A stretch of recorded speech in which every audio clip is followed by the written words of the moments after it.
Good evening, and thank you for your attendance to the Board of Education regular meeting of the Oshkosh Area School District.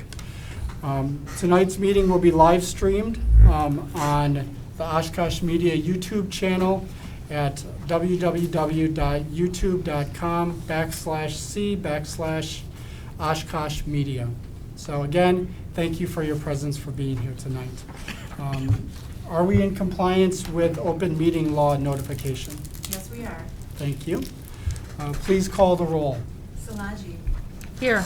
Wright. Here. Wyman. Here. Carlin. Here. Herzog. Here. Carnes. Here. Peschel. Here. We have a quorum. All right. Next up, I would like to invite Gilbert and Lauren Burlingham to come up to the front here and to invite everyone to stand for the Pledge of Allegiance. When they are ready, you can begin in leading us. I pledge allegiance to the flag of the United States of America and to the republic for which it stands, one nation, under God, indivisible, with liberty and justice for all.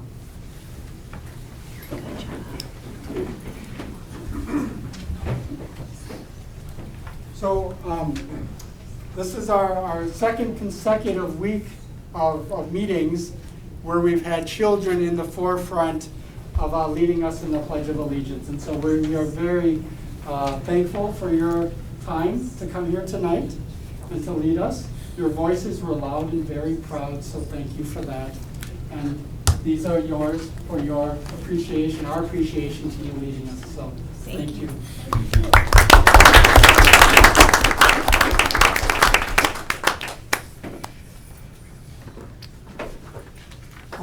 This meeting and our last meeting have been very great in the sense because we've had a surplus of students in our room and their families celebrating students and the work that they do in regards to art.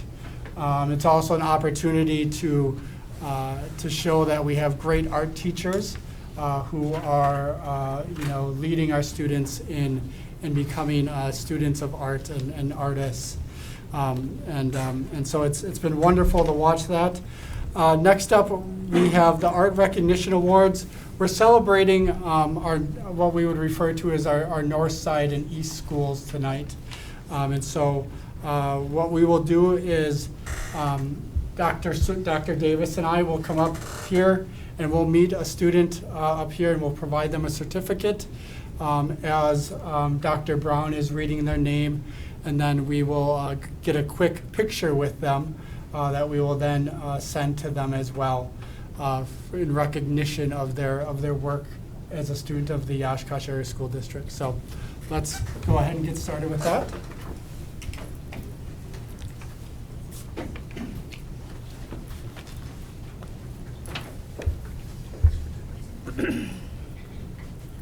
Okay, our first student actually has two. So Riley Wilmar.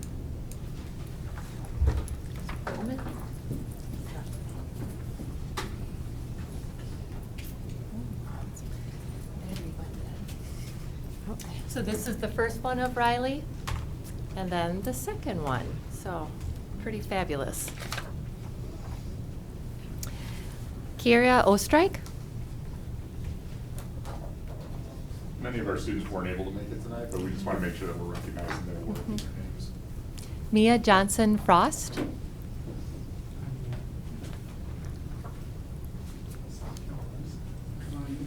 Congratulations. Great work. Well, do you want to? Just that, right? Did that with colored pencil. Sure. Was that beautiful? I love those shades. Oh, no, that's fine. Drew Cook. Leah Barr. Aniso Kylan. Junior Tao. Bella Lamory. Zoe Pfizer. Ed Baumgartner. Ashti Sanam, Claire Furman, Riley Hilton, Samantha Padon, Addison Przenska, Sonia Herman, Jingyu Vane, Kira Kaminsky, Star Vang, Grace Johnson. And Grace has 2 tonight, so here's her second. Titus Jong, Lillian Felton, Cooper Damel, Keely Ulrich, Umariana Norman, Chi Ming Tao, Mackenzie Kroll, Uline Tao, Tayden Radetzky, Andrew Frank, Devin Zimmerman,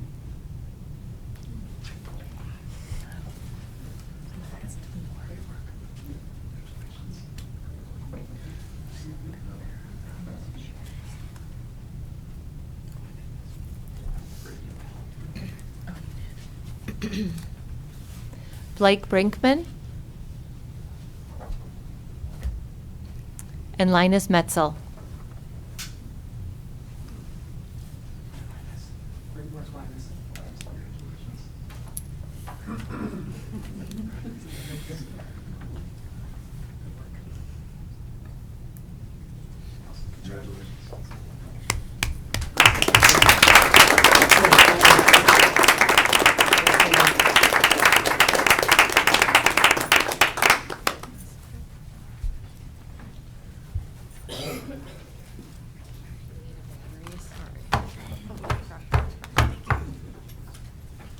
So again, Art Appreciation Awards are an important and exciting time for students that are becoming budding artists. One of the benefits of this appreciation award is that their artwork is on display in this district office for 1 year. And so a lot of parents and families and kids came before the meeting and they walked around the building, and so we get to see students around the building looking for their artwork and looking at other people's artworks. And so, you know, so people know and the community knows that their artwork will be on display for all to see at the district building for the next year. So again, thank you to all the students for their artwork. Thank you for the teachers in supporting them and providing them the tools to become great artists. And thank you to the district for providing the opportunity to display their work. So thank you. If you're here for the Artist Awards and you're not interested in sticking around for the whole meeting, you are welcome to go and leave. We'll give you a couple minutes to do that if you wish, and then we'll come back to our regularly scheduled meeting here. So Thanks, everybody. thank you for all being here and supporting students. Thank you.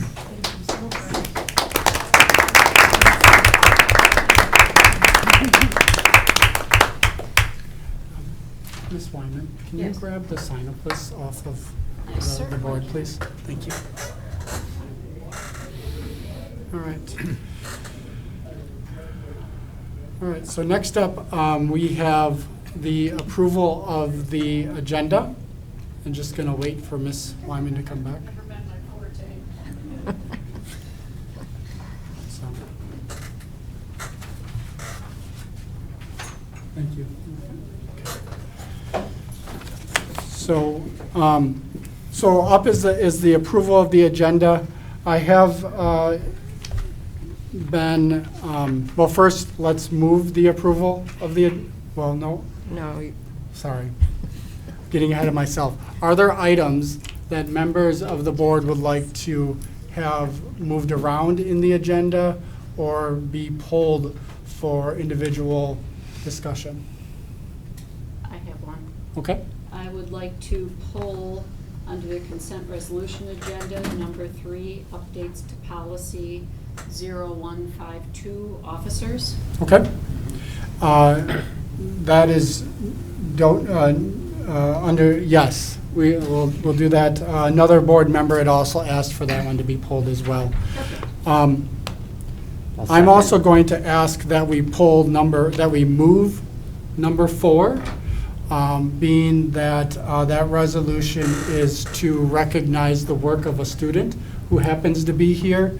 And I also want to be respectful of her schedule, because we do have a workshop this evening that is, set to be an hour and a half with that. And so just to talk this through, typically we wouldn't move individually considered resolutions around because they need to have the opportunity for the public to be able to discuss them in the public forum on agenda-related items.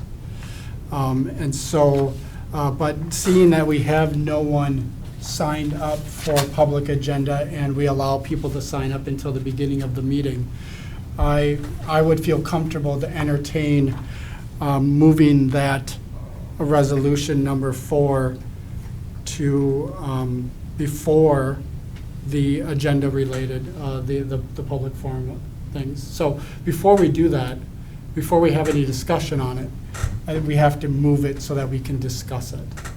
So, so I'd like to accept a motion to approve the agenda with these 2 changes. So moved. Okay. Second. Moved by Carland, seconded by Herzog. Discussion. Mr. Carnes. I was going to say, and maybe I'm too late now, but just move the workshop after the individually considered resolution. Just run the consent resolution, run the individual, just do the workshop after. That way we don't have to split everything up. We just keep that one item flipped, and then we finish with the workshop. Let's just look at what we have here. So I want to be cognizant of her time as well as our presenters' times as well. So is the board willing to entertain that type of movement on the agenda? Could you repeat that, please? Yeah, so after, we don't have anybody for public forum, so instead of going into the workshop, we just move the workshop until after the individually considered resolution. So what we just take care of the consent resolution, the individually considered items, which now we have 2, and then we are clear to, allow them to go, and then we go into the workshop, which basically wraps up the evening. So you're essentially just suggesting pulling the consent agenda and the individual resolution agenda above the workshop? Yep. I think, out of respect for our presenters, I would suggest leaving the workshop where it is and doing the 3 remaining consent resolution agenda items after the workshop. Okay. So, The workshop's going to hold take on, 40 hold on. Yeah. So- We're fine with Okay. whatever's best for the board. Alright. But I appreciate the consideration. But Okay. We're fine with whatever's best for the board. So then, so there's that proposal on the line. And so what it does is it moves the consent agenda and the individual resolutions to be beginning right after the number 4 other reports. I would be okay with that, given that our presenters are all right with that, and I know they each have some distance to travel this evening, so if they're all right with being essentially last on the program tonight, that works. All right. So the rest of the board, is there a sense of consensus to go in that direction? Yeah, All right, I'm fine with it. Yep. all right. So,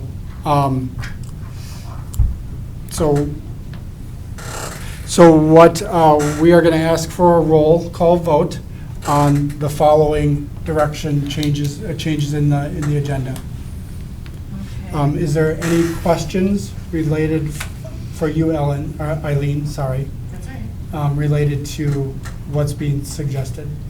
What I'm understanding to happen is we are having it moved by Carlin, seconded by Herzog, to move the workshop to after the consent and individually considered items.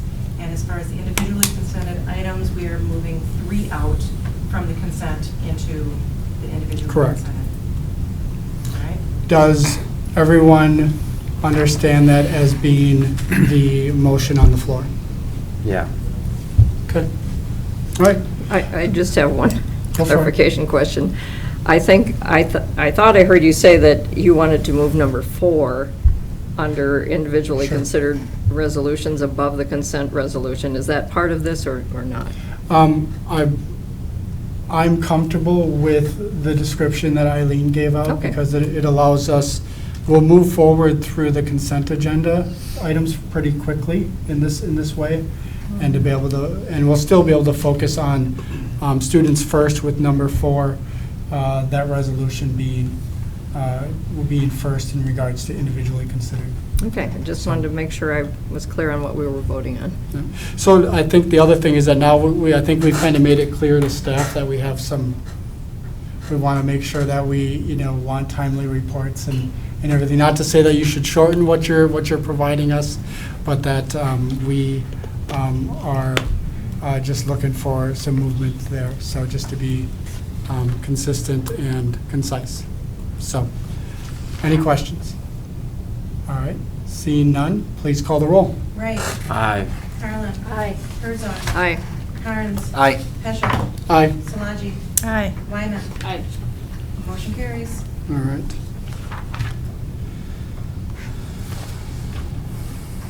Give me 1 second.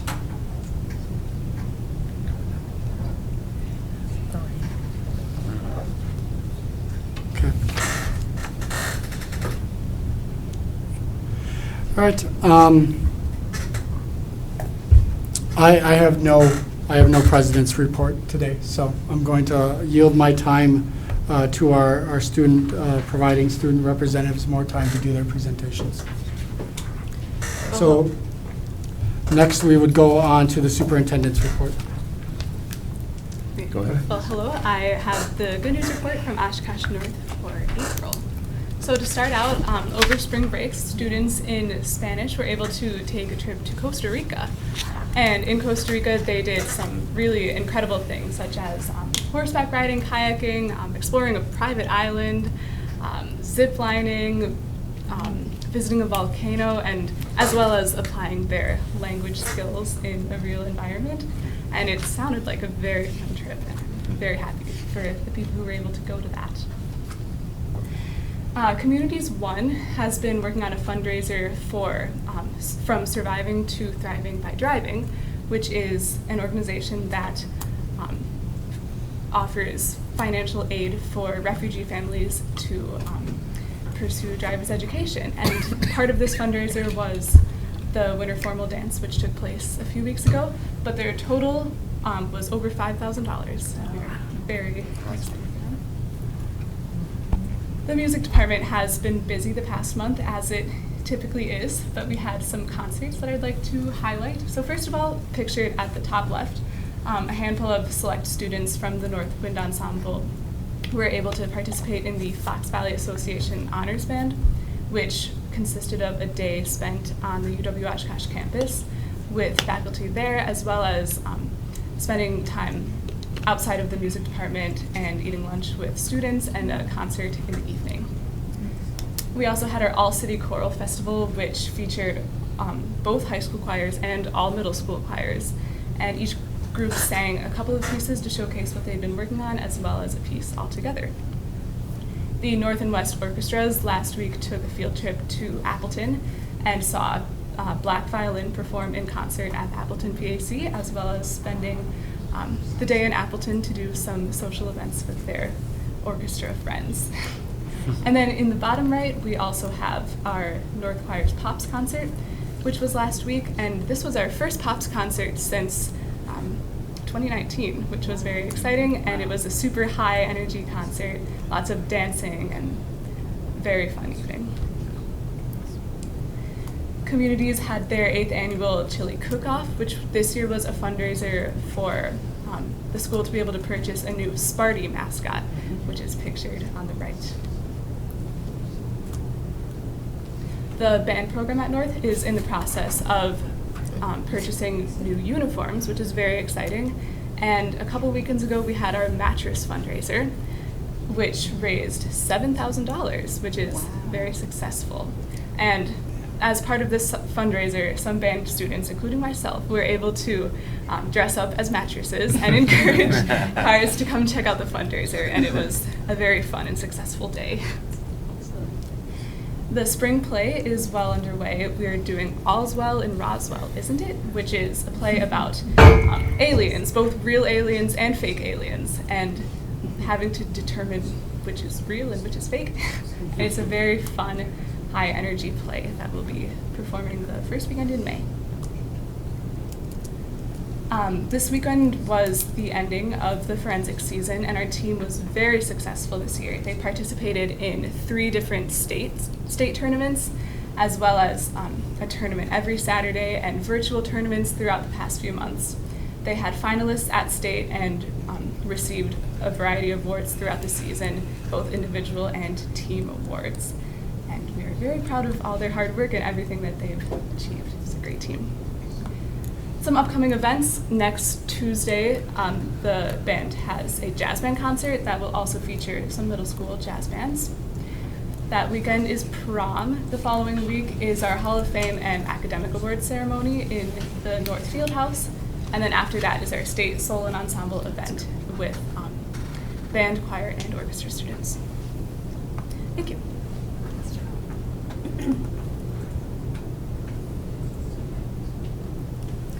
Steal this from me. All right, yeah, so for our Oshkosh West update, so our Wave Robotics team, so this is actually, it's consisted of students at both West and North High School. I'm actually gonna get out my phone so I can read you exactly what award they won. But they competed at regionals in lacrosse recently, and as a team they won the Excellence in Engineering Award, which is the highest technical award a team can win.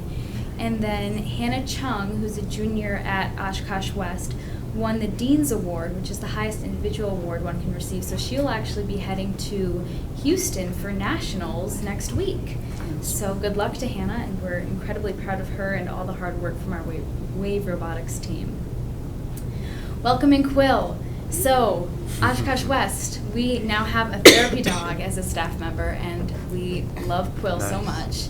And it's just great to see her around the school and have her work with the special ed kids, and it's something really special, and we're really excited to have her and have that privilege to have Quill with us.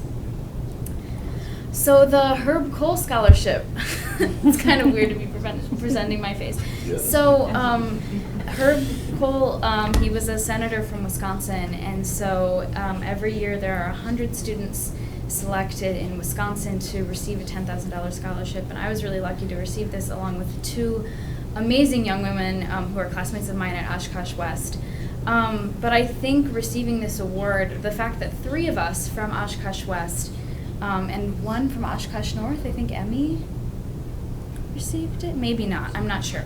But I know for sure 3 from West did, and I think that really speaks to the excellence of our school district and how putting students first and really having quality teachers, it speaks a lot about our district and about our teachers who have spent so much time with us, because I know the 3 of us all started out in the same schools, and Sydney and I have been in the same classrooms since kindergarten. So yeah, a huge thank you to our teachers especially for what they've done for us. So today, Index, our school newspaper, went to the Northeastern Wisconsin Scholastic Press Association Conference. So that was hosted at UW Oshkosh, and they took home the Blue Ribbon Honors Award, which they win every year. They're fantastic. We are so proud of all their hard work. They won, as you can see, a lot of individual awards as well. but they work so hard to deliver really high quality journalism to our school and to our community. So we're really glad that that's being recognized at this level. So congrats to them. So recently, we have a movie critic club. For anybody who didn't know, at Oshkosh West, so they host trivia nights and movies, and they do all sorts of stuff with soundtracks, and so it's a really fun opportunity for West students. So yeah, that's some fun stuff going on. A thank you to Representative Lee Snodgrass. She's from the Appleton Green Bay area, and she came in recently to speak to our Oshkosh West Politics Club in an ongoing speaker series we have with local politicians. So thank you to her.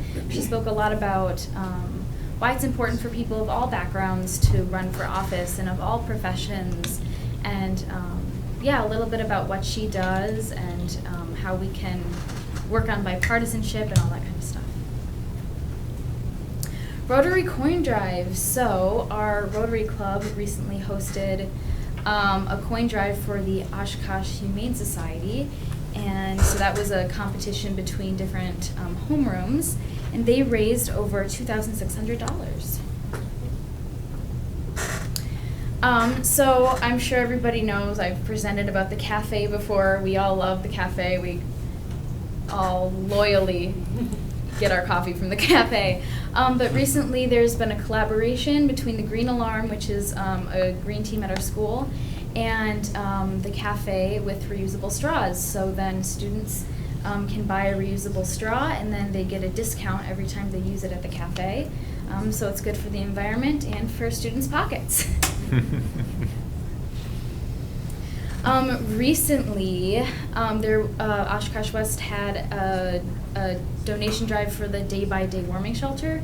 So water bottles, blankets, hygiene products, and all sorts of other necessities were donated all throughout last week to the day-by-day warming shelter.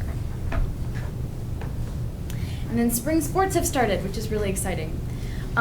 So our boys tennis team went 3-0 this weekend at the Fondy Invite. So they're currently undefeated, which is exciting. The track team recently competed at Indoor State, and that was at UW Whitewater. The baseball team visited Wrigley Field together before kicking off their season against Kaukauna. And then the girls softball team, I don't think they ended up playing tonight. They were supposed to play at Kaukauna, but I think they got rained out. Yeah. And yeah, I think that's all I have. Thank you. Nice job. Thank you. Congratulations, by the way. Thank you. Yeah, Yes, congratulations. Yes. Thank you. I just want to say it takes more than luck to win a Herb Cole Award. I've been a reader for that program for 2 years in a row at the state level. And I totally agree with Annika. It's a great tribute not only to our students, but also to our staff who have prepared them over the years and their parents who support them.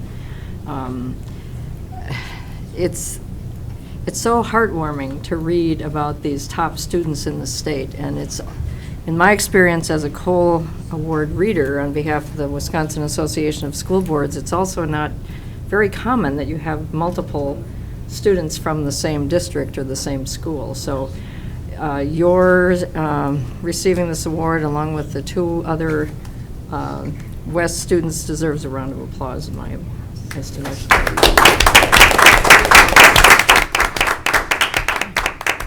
And we did have Emily from That's what I North. thought. Yes, yeah. She's part of my report, so I'll Okay, include cool. that. So it's great. So, hold on one second. yeah, go So, and also the board should know that we plan on recognizing all Herb Cole recipients at our next board meeting as well. So Awesome. recognizing their work and their prominence. So thank you. Go ahead, Dr. Okay. Davis. So Oshkosh West students were honored with many awards during the annual Art in the Garden show held at Oshkosh West Hilton Garden. So congratulations to everybody that was showcased at that event. The Communities One program at Oshkosh North High School is gearing up for their annual spaghetti dinner in partnership with the Kiwanis. Proceeds will benefit children who have been impacted by war. The spaghetti dinner is happening at Oshkosh North on May 5th from 5 to 7 o'clock. Your ticket to the dinner will also get you an entry to the school play. All are invited to join the community's program for the engaging night at Oshkosh North. So come out and join us if you can. Some basketball recognition. A few of our student athletes were recently represented in the Fox Valley Association All-Star Game. Ethan Shevchuk of Oshkosh West and Reed Secker from Oshkosh North recently competed in the FVA Boys Basketball All-Star Game that was held on April 9th. Additionally, Michael Stack, who is pictured here with his sister Lauren, was a participant and won the three-point contest at that event. So congratulations to Michael, and job well done. Carl Traeger Elementary recently hosted the graphic novel author Nathan Hale, who used his illustrations to tell animated versions of some U.S. history, showed students how to draw animals, monsters, and comics. Congratulations to Oshkosh North Senior and Skills USA State Champion Renee Ruman. Renee recently won first place in the Job Skill Demonstration Speaking Open Division at the Skills USA State Conference. She will head to Atlanta this summer to compete in the Nationals. So great job and good luck, Renee. That's a great accomplishment to be a state champion at that level. It's always great to see our students embracing learning, the learning environment that works best for them. Sienna Hyde, an E-Academy 7th grader, is experiencing the many benefits of the online program. Her family recently shared, "We are so thankful for the flexibility offered through E-Academy so that Sienna has time to pursue her passions. E-Academy has offered an outlet for Sienna to research horse-related topics within the curriculum. Thank you for all that you do for our students. It has really helped Sienna reach her highest potential. We are certainly grateful to be able to offer the exceptional K-12 online schooling and look forward to seeing students continue to succeed and explore their interests in the upcoming years." Now, as you may already know, the next spotlight is pretty spectacular, so it's already been highlighted once, but I'm going to do it again because it is spectacular. So this year in the Oshkosh Area School District, we had 3 seniors from Oshkosh West and 1 senior from Oshkosh North, and 3 staff members received the Herb Cole Award winners, and again, we'll recognize them at the next meeting. Annika Larson, Sydney Butts, Angelina Wang from Oshkosh West, and Emily Hyder from Oshkosh North were named excellent scholars for their academic excellence and leadership. So again, Annika, congratulations on that distinguished award. We also had 3 of our staff members receive awards, which again is a great accomplishment. Mary Beth Connors, our special education transition coordinator, Gillian Pakula, Oshkosh West Dean of Students, and Kaylee Heidemann, Carl Traeger Elementary School Counselor, were named Teacher Fellows for their ability to motivate others and their leadership and service within and outside of the classroom. Certainly proud of all of these individuals and their many successes. So congratulations to everyone involved. Great work. Last week, the Oshkosh community joined together to celebrate the groundbreaking ceremony of the Vel Phillips Middle School. The event featured comments from future Vel Phillips Middle School students and their families, district leaders, volunteers, as well as the school's principal.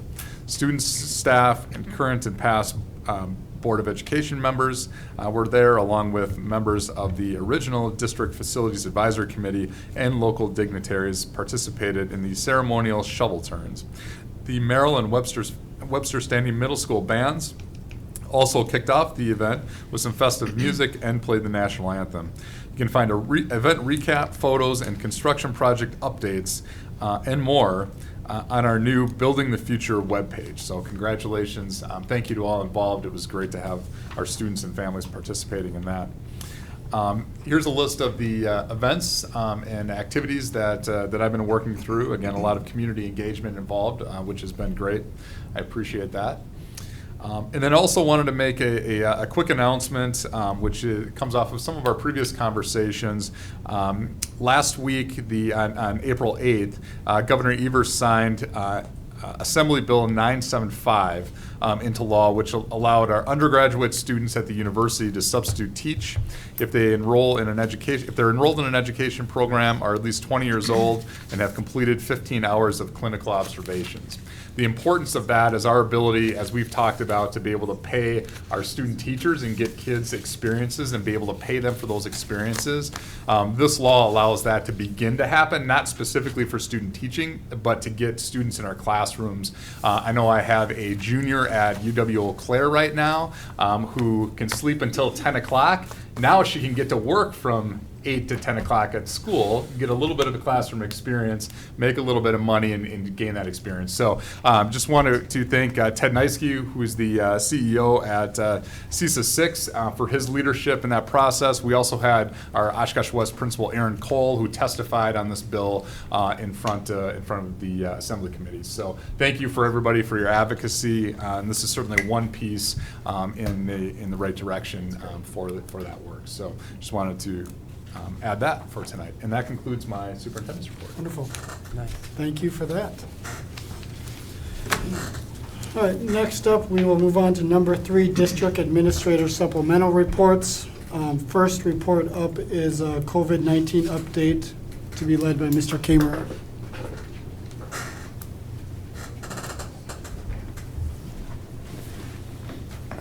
Good evening, everybody. Good evening. Good evening. So for the COVID-19 update, referencing the Winnebago County report on public schools in our area, as I usually do, the most recent report covers the period of March 23rd through April 5th. So in that timeline, we continued to see a decrease in cases in the geographical boundary of our school district, which is, of course, good news. At that time, the case rate was 74.6, which puts us in the moderately high category. So continued to trend in the right direction.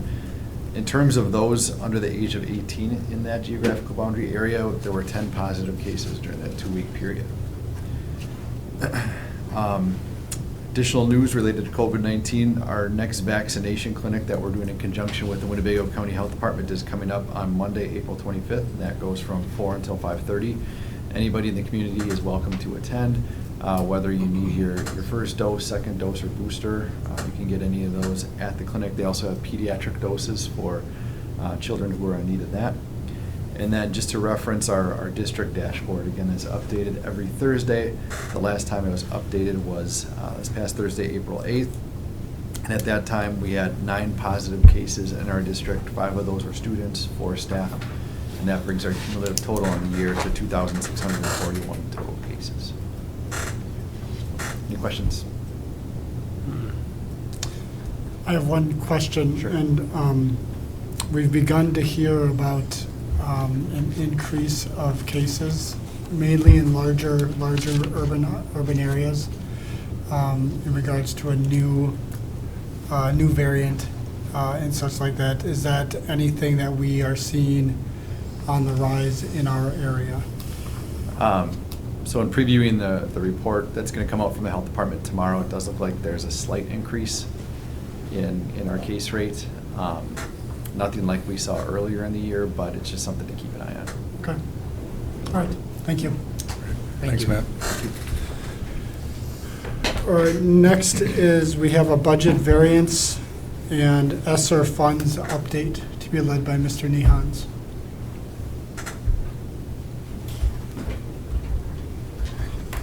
Good evening. Good evening. So we're, the budget variance report and the ESSER report are fairly similar to the last couple months. Our budget report is continuing to track ahead of our trend schedule. We are 1.76% below where we would trend in the past 5 years. So that in simple terms for everyone, that equals out to about a $2 million surplus is where we're tracking still. So it's been fairly consistent the last several months. Our food service department, that continues to also run well. That's continuing to stay steady there at about a $500,000 surplus. So that's good news on the food service side of things. We're also tracking a little bit better on the recreation department. closer to a break even. Again, some of that, we're not necessarily as concerned with the break even with the recreation department at this point. We have a fairly large surplus there, and that's not really something that DPI wants us to continue with a larger surplus fund balance for an extended period of time. So we are going to be utilizing some of that as we move the rest of this year and into next fiscal year as well.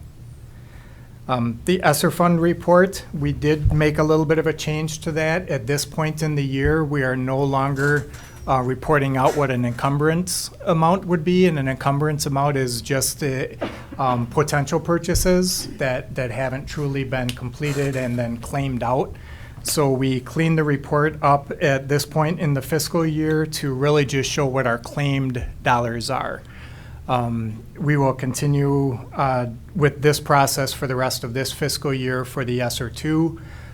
As we begin ESSER 3 reporting next year, we'll go back to starting with the encumbrances, which is really just our budget amount, until we start making claims through that process. So you could see, we also broke it down by claims. So we've made 3 claims within the ESSER 2 funds. You can see the breakdown from the different claims. So in March, we claimed just under $1 million worth of expenses that got reimbursed by DPI then. Are there any questions on the budget variance or the ESSER reporting? Okay.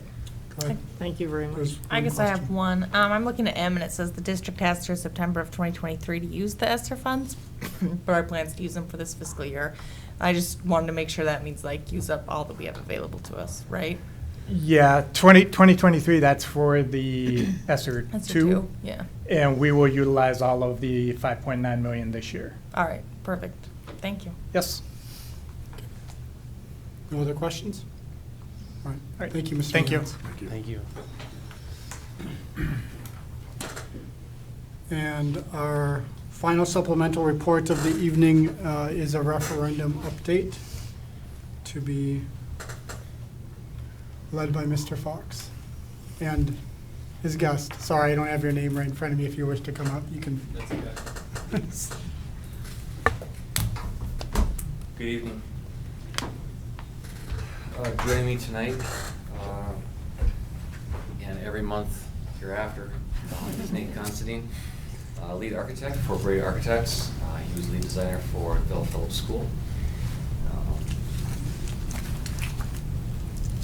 So the purpose of our meeting this month and every month thereafter on the first board meeting of each month is really to just bring you up to speed with what has occurred over the last 30 days, kind of give you a snapshot of where we're at today, and then project out another 30 days so you have a better understanding of what's going on.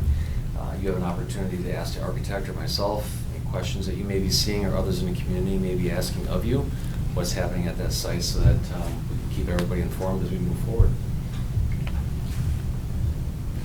I think before we start this long process, it's important for us to have a common understanding. While we explain to you what's happening at the job site, we're going to try to use terms that relate directly to what's happening in the building, like the academic tower or the cafeteria. But if you look at the left-hand side, when we talk about the actual site, and we're talking about some of the things that we're going to talk about tonight and over the next couple of months, we're really looking at A, B, and C. That is the piece that was Jackson Field. So we divide it into 3 sections per the drawings, and that's how the contractors move through those sections. Right now, we're in Section A, and we'll show you some photographs of that shortly. And then, so Section A is 2/3 of the school. In essence, it's the academic tower and the cafeteria. B is more of the field house, and C is the parking lot. D and E, we won't concern ourselves with that right now. That is the actual Merrill site, the current Merrill site right now. On the right-hand side is the actual Vel Phillips building layout. So when we ultimately start talking about the building, you can see that we're architecturally divided into A, B, C, D, and E. With A and B building being the academic tower, C is kind of the cafeteria, STEM, D is administration, library, E is the field house, and then F is band, choir, orchestra. So we'll refer to things by their name, but I wanted you to be aware that there are letter designators for the building, so oftentimes you may hear that. And I wanted you to know where that's coming from. So what has occurred in the last 30 days? As you've been driving by, I'm sure you've seen a lot of activity. Myron and subcontractors, mainly Soper, have mobilized to the site, job trailers, equipment, site demolition. You've seen quite a bit of topsoil has been removed from the site, gravel has been brought in. Primarily, they're probably from Nevada, they're probably into about the cafeteria area is about where they've stopped with their topsoil removal, and they're bringing in gravel every day. So that's your excavation piece. There is an installation of excavation and installation of water detention systems, number 1 and 4, and I'll show you that shortly. Those are those very large diameter culverts. If you saw those sitting out in the field, we have a couple of photos of them. The detention systems are an underground water storage system, and there's 4 of them that will be installed on the site.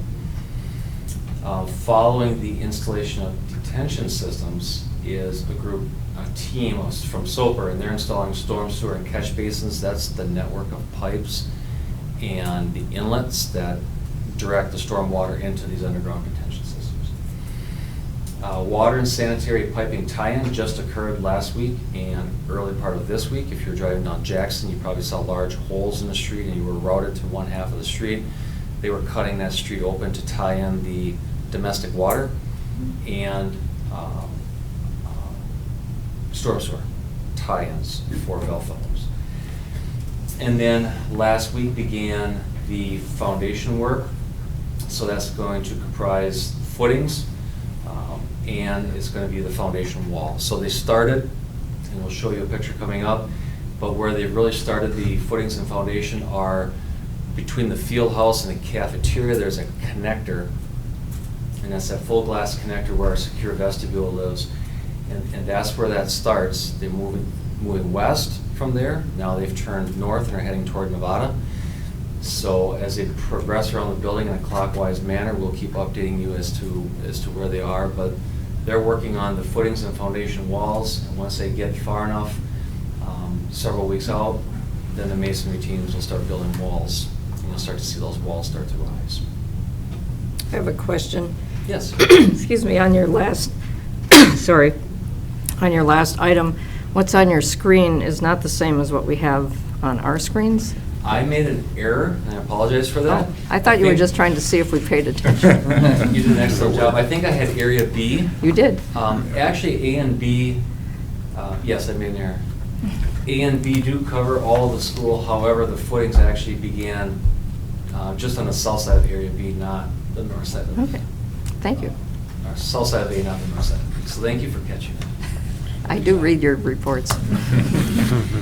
I had talked earlier about the underground detention system. So you'll see on the left-hand side, and we have a picture of this following. On your left-hand side of the detention system is Jackson Street, just to give you some reference. You'll see that it's really kind of 3 separate fingers all tied together. Again, their main purpose is just to receive stormwater, hold stormwater, and release it slowly into the city. It also allows for some sediment to deposit. It acts very much like an above-ground pond would. So that is detention system number 1. On the far right is detention system number 4. They are done with the northern leg of that detention system along Nevada Street. Nevada moves from your left to your right, just out of on the north side of the development. They are moving south now along Kentucky, and they're probably just a little past where that arrow is right now with that particular detention system. There's 2 more that you don't see that we'll share with you at future meetings that are further south, one underneath the parking lot and one over toward Jackson Street again, just west of the gymnasium. Jim? Yes? Just in relation to that underground storm system detention centers, can we at a later meeting just have just like a talk back of what type of impact that has on the community from a greater sense? Because this takes collaboration with the city to be able to make this happen. And I think it's a really good opportunity to find out how much that benefits reducing stormwater in our neighborhoods and people's basements and such like that as well. So, again, not now, because you probably don't have that information, but at a later time, I think it would be really good just to kind of talk about that. So. So here's some photos of the areas that we just referred to. On the far left, you can see in essence, the galvanized culverts that were utilized to help build the detention system. On the middle, that is detention system number 1, where they started excavating along Jackson Street. You can see the crosswalk signs for Congress on the far right, on that middle picture. The far right picture is that same detention system, gravelled, compacted, and ready to receive the culvert piping. I'll jump right to the middle picture because that's kind of a continuation. You'll see them connecting all the individual pieces now. You can see different pieces of pipes that are poking out of that system to allow water to be to enter that system from catch basins. And then there's piping that comes out of it that outflows into the stormwater system on Nevada Street. On your far left, you'll see excavators, you can see pipes. So when we start talking about the detention system, which is the middle picture, that gets installed first, then the stormwater piping gets installed along with the catch basins. Everything gets tied in at grade to what is now below grade. So that's kind of the order of how the contractors are progressing through the site right now. The far right picture is a quick look at detention system number 4. To your left on that picture is Nevada Street, just to give you some orientation. This picture happens to be facing east. They've already finished this leg, and again, they're moving south on that same detention system. If interested, I could speak to, real quickly, to the education regarding the water leaving the site and how it's being captured. I'll try to keep it brief, but really what that system is designed to do is that the city and the county had us look at this site, the Jackson Field site, as a green site, an undeveloped site. And so therefore, when you put a development on, such as this building, on that site, you have to capture water properly. And you are not allowed to permit like water runoff at the surface level more than what is already there. So imagine putting a large building on there, 3 stories tall in a large instance of it. There's going to be a lot of hard surface now introduced to that site. So not only the water being captured on top of the building, but then grade-wise as well, we have to make sure that we're not overburdening our neighbors. So the adjacent neighbors will see a sense of relief as we're adding drains adjacent to those neighbors that will then go into those catch basins. But as Jim mentioned, the design of those, I don't know if you could tell, but they're 8.5 feet in diameter, so they're big pipes, and they will hold at all times 3.5 feet of water. Well, you can imagine 8.5 foot pipe, you can put an additional 5 feet of water in there, and there's a lot of pipe there, the amount of water that can be held at one point in time. Then as to the slowing process, what that does is then there are gates that are more or less set in a specific position to allow water to to exit that piping at a controlled rate, therefore to not overburden the existing city infrastructure. And that has all been reviewed by the city engineering staff, and we did work closely with the city of Oshkosh to make sure that there's going to be only good things to come from that system. Mr. Fox, you no longer need to provide an additional report on that. Thank you. You're welcome. Thank you, Mr. Did that answer Constable. all your questions? Yes, thank you. Thank you for asking that, and thank you for, that was very interesting. Yeah. So, where are we going for the next 30 days? As I had shown you pictures of detention system number 4, that will continue, moving south down Kentucky Avenue. That should be complete by the end of next week.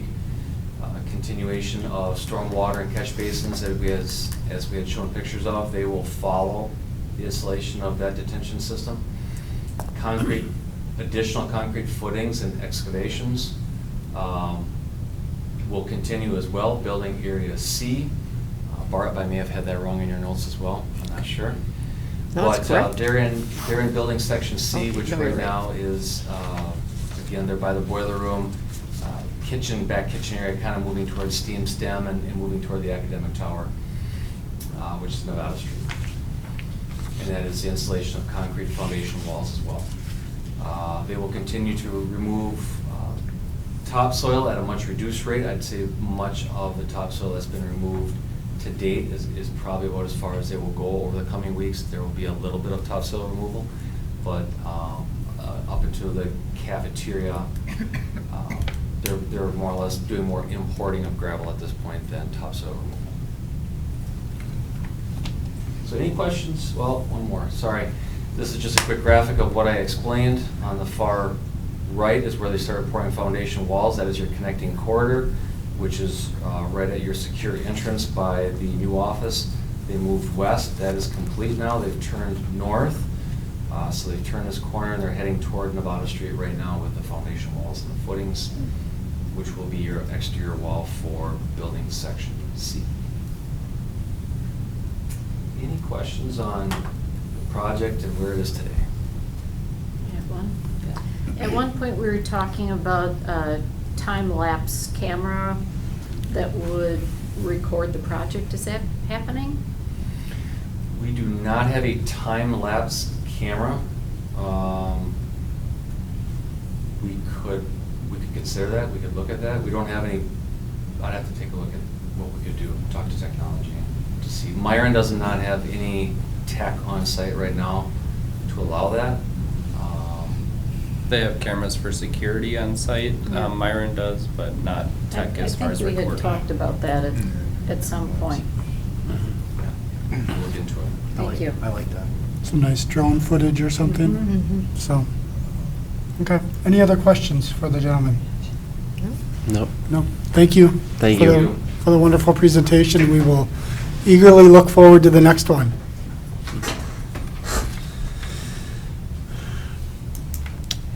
Is there any reports from committees at this point? Go ahead, Dr. Herzog. Thank you. I'll try to make this very brief. The Wisconsin Association of School Boards Insurance Plan Trust Group met recently with the 4 endorsed insurance agencies, being Gallagher, USI, M3, and Tricor.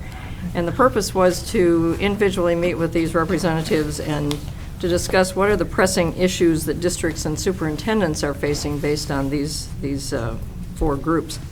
A big one was cybersecurity. We heard that over and over again. Cyber insurance, multi-factor authorization.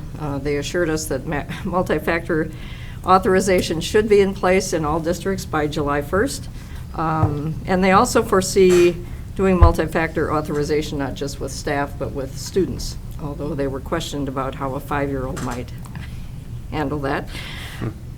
They also noted that insurance companies may be going to a 3-factor authorization in the future because of the many issues with hacking and so on. Staffing issues was a big concern, especially turnover of board members, superintendents, and school business officials. A big question mark as to where the next group of superintendents and business officials are going to come from. Workers' compensation for those with less than 12 months of insurance, the 4.7% pay increases that we were able to offer our staff members. They didn't pick on Oshkosh, but they noted that many districts would have a hard time matching that as the CPI. They also noted inflation and impact on construction costs. We've certainly witnessed that here as well. And behavioral health, along with weight management and getting people back to their physicians, noting that many of us perhaps didn't go back to our physicians during COVID, and it's time for your physician to be able to see you face to face. We also had a Wisconsin Association of Board of Directors meeting on Friday and Saturday of last week. We had the opportunity to interact with Tom McCarthy, who's the Executive Director for the Office of State Superintendent Jill Underley. We noted that she has 4 priorities. The first one is recruiting, retaining, and diversifying staff across the state. Second one is mental health, so that we're providing safe and supportive environments for our students and our staffs. Third is modernizing our school funding formula to get away from revenue limits that have been in place since the 1990s. And finally, an emphasis or a priority on early childhood education and literature. There are several professional growth opportunities coming up. I would invite all of you, even though you are not elected for the first time, to attend the new board member gatherings. There are 14 of those around the state. Ours is scheduled for CESA 6 next week, Thursday. It's a good idea. It's a good place to renew some of your learnings and to collect new learnings and to network with other board members and superintendents from other districts. In May, the WASB will be offering a series of spring workshops focusing on governing for excellence. Governing is one of the chief things we do, and so to learn about what is new in that area would be important. And finally, an opportunity to go to La Crosse on July 8th and 9th for the summer workshop, which is Effective School Board Superintendent and Teams. Teams would suggest that more than one person from a district might want to attend that. There are multiple board members and the superintendent, hint, hint. So please mark your calendars for July 8th and 9th. And of course, it's never too early to be thinking about the State Joint Education Convention in Milwaukee, which will be held basically January 18th through the 20th. And it's a great opportunity, as many of you reported out this year, to interact with other board members in other districts, to network, and to learn some new information. We are also looking for proposals, and I know Dr. Davis has talked about presenting at that convention, and that is submitting a proposal. And finally, there is the music showcase and the art exhibit. And so Dr. Davis and I have talked about promoting the excellent work of our art and music staff and our students, and would love to see more representation from this part of the state. Again, this is not about me, but it's about our teachers and the excellent work that they do in providing such quality results with our students and with our students. Thank you. Do you have a question? I do have a question. Dr. Herzog? Dr. Herzog, when can we submit nominations for awards such as Superintendent of the Year or something like that? Is that coming up? Or Principal of the Year, I think they present at one of the WASB. Right. WASB does not do those. Okay. That would be WASDA and probably ASA who do those, but I can find out. Okay, thank you very much. Sure. Thank you. Ms. Szilagyi? Yes, I wanted to give the Policy and Governance Committee meeting minutes to Dave because we're voting on them tonight. So the first one that we discussed was, the wellness policy. Very simple change. It stated limit the number of Celebration elementary schools have involving serving food, and we just took out the word elementary. But this policy was reviewed by a committee for federal compliance, so we appreciate the work that they did. And we agreed to take out elementary and make that apply to all of our students. The second one has more significant changes, specifically the name change. The policy was titled Law Enforcement Investigative Interviews of Students, which really the policy doesn't focus on interviewing students. It mentions it, but so we wanted a name that was more accurate to what the policy talks about. So it's the Schools and Governmental Agencies Law Enforcement. Let me read it off here. It's wrong on the minutes. The Schools and Law Enforcement Agencies. That's what it will be.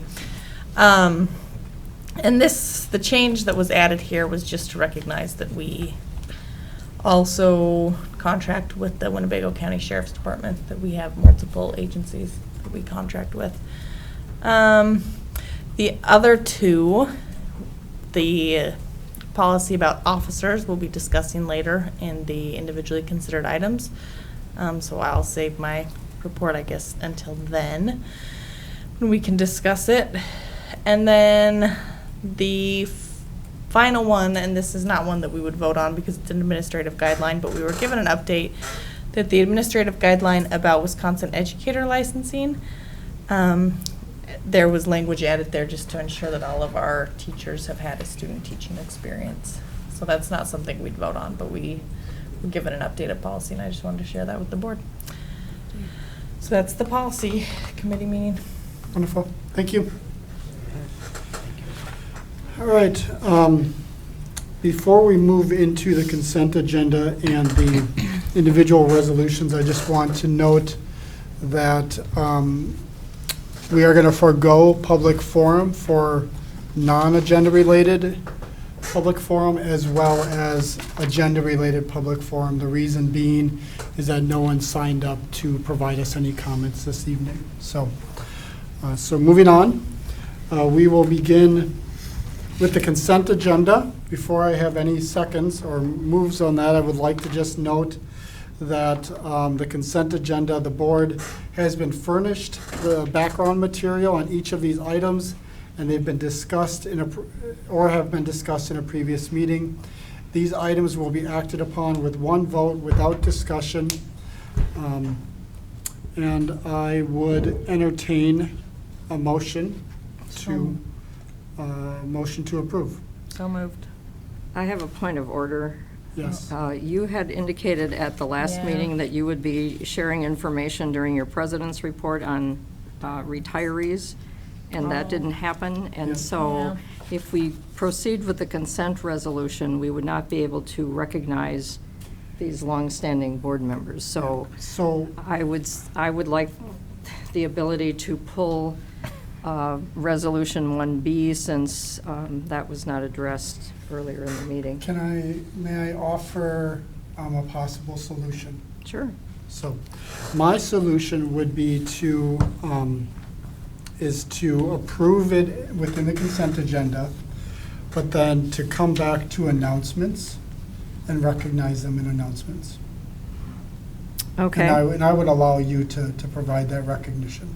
It doesn't matter who provides it, I just think it should be provided, and Yep, since. no, I agree, and I think in the process of trying to move things around and to be respectful of people's time, we missed that opportunity to we discuss did. that. And so I think doing that in announcements would be still representative of what we're agree. going for.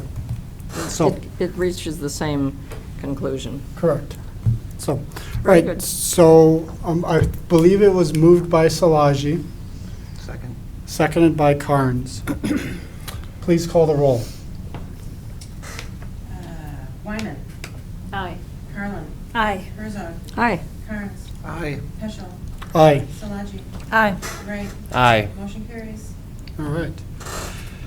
Thank you. So next, give me a minute here. I need to get where I need to be. And my computer doesn't let me move, nor do I have.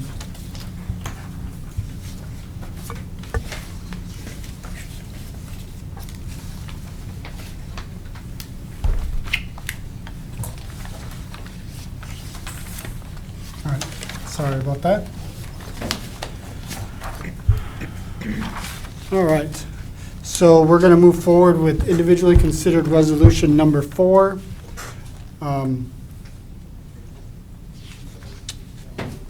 This is a resolution where we will be asking for approval to recognize the student advocacy of student of voter education bills. So I'm just going to go ahead and read it. Don't you want a motion and a second? I Or do you do. want to redo that first? It's written differently than how it's Oh. usually written. So Okay. so I would entertain a motion to move in second. So moved. Second. Moved by Carlin, seconded by Wright.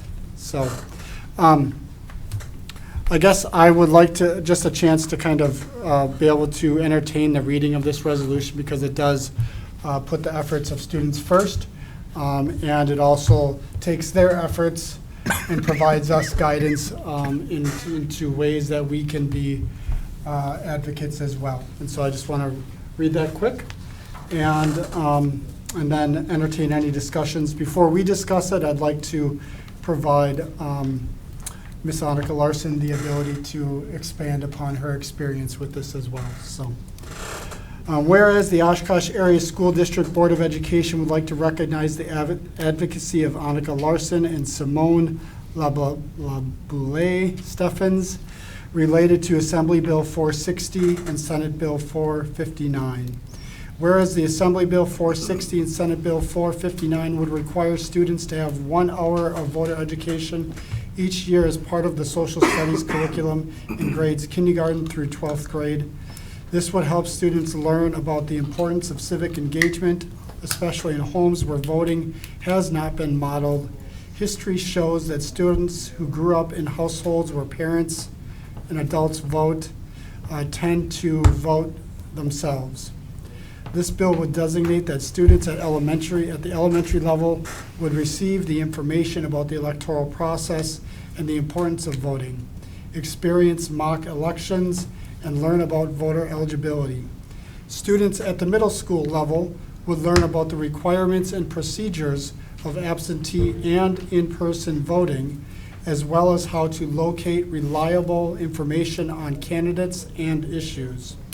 Students at the high school level would learn how to register to vote, how to obtain and cast an absentee ballot and paper ballots, and be provided the information on how military electors and students attending post-secondary institutions may vote. Be it resolved that Superintendent Davis connect with area Wisconsin Assembly and Senate representatives to advocate for further advancement of Assembly Bill 460 and Senate Bill 459. Be it further resolved that Superintendent Davis connect with representation from the Wisconsin Association of School District Administrators, WASDA, to lobby for the further advancement of Assembly Bill 460 and Senate Bill 459. Be it further resolved that the Oshkosh Area School District Board of Education submit a proposal to the Wisconsin Association for School Boards, WASB, Policy Resolution Committee by September 1st of 2022 promoting Assembly Bill 460 and Senate Bill 459.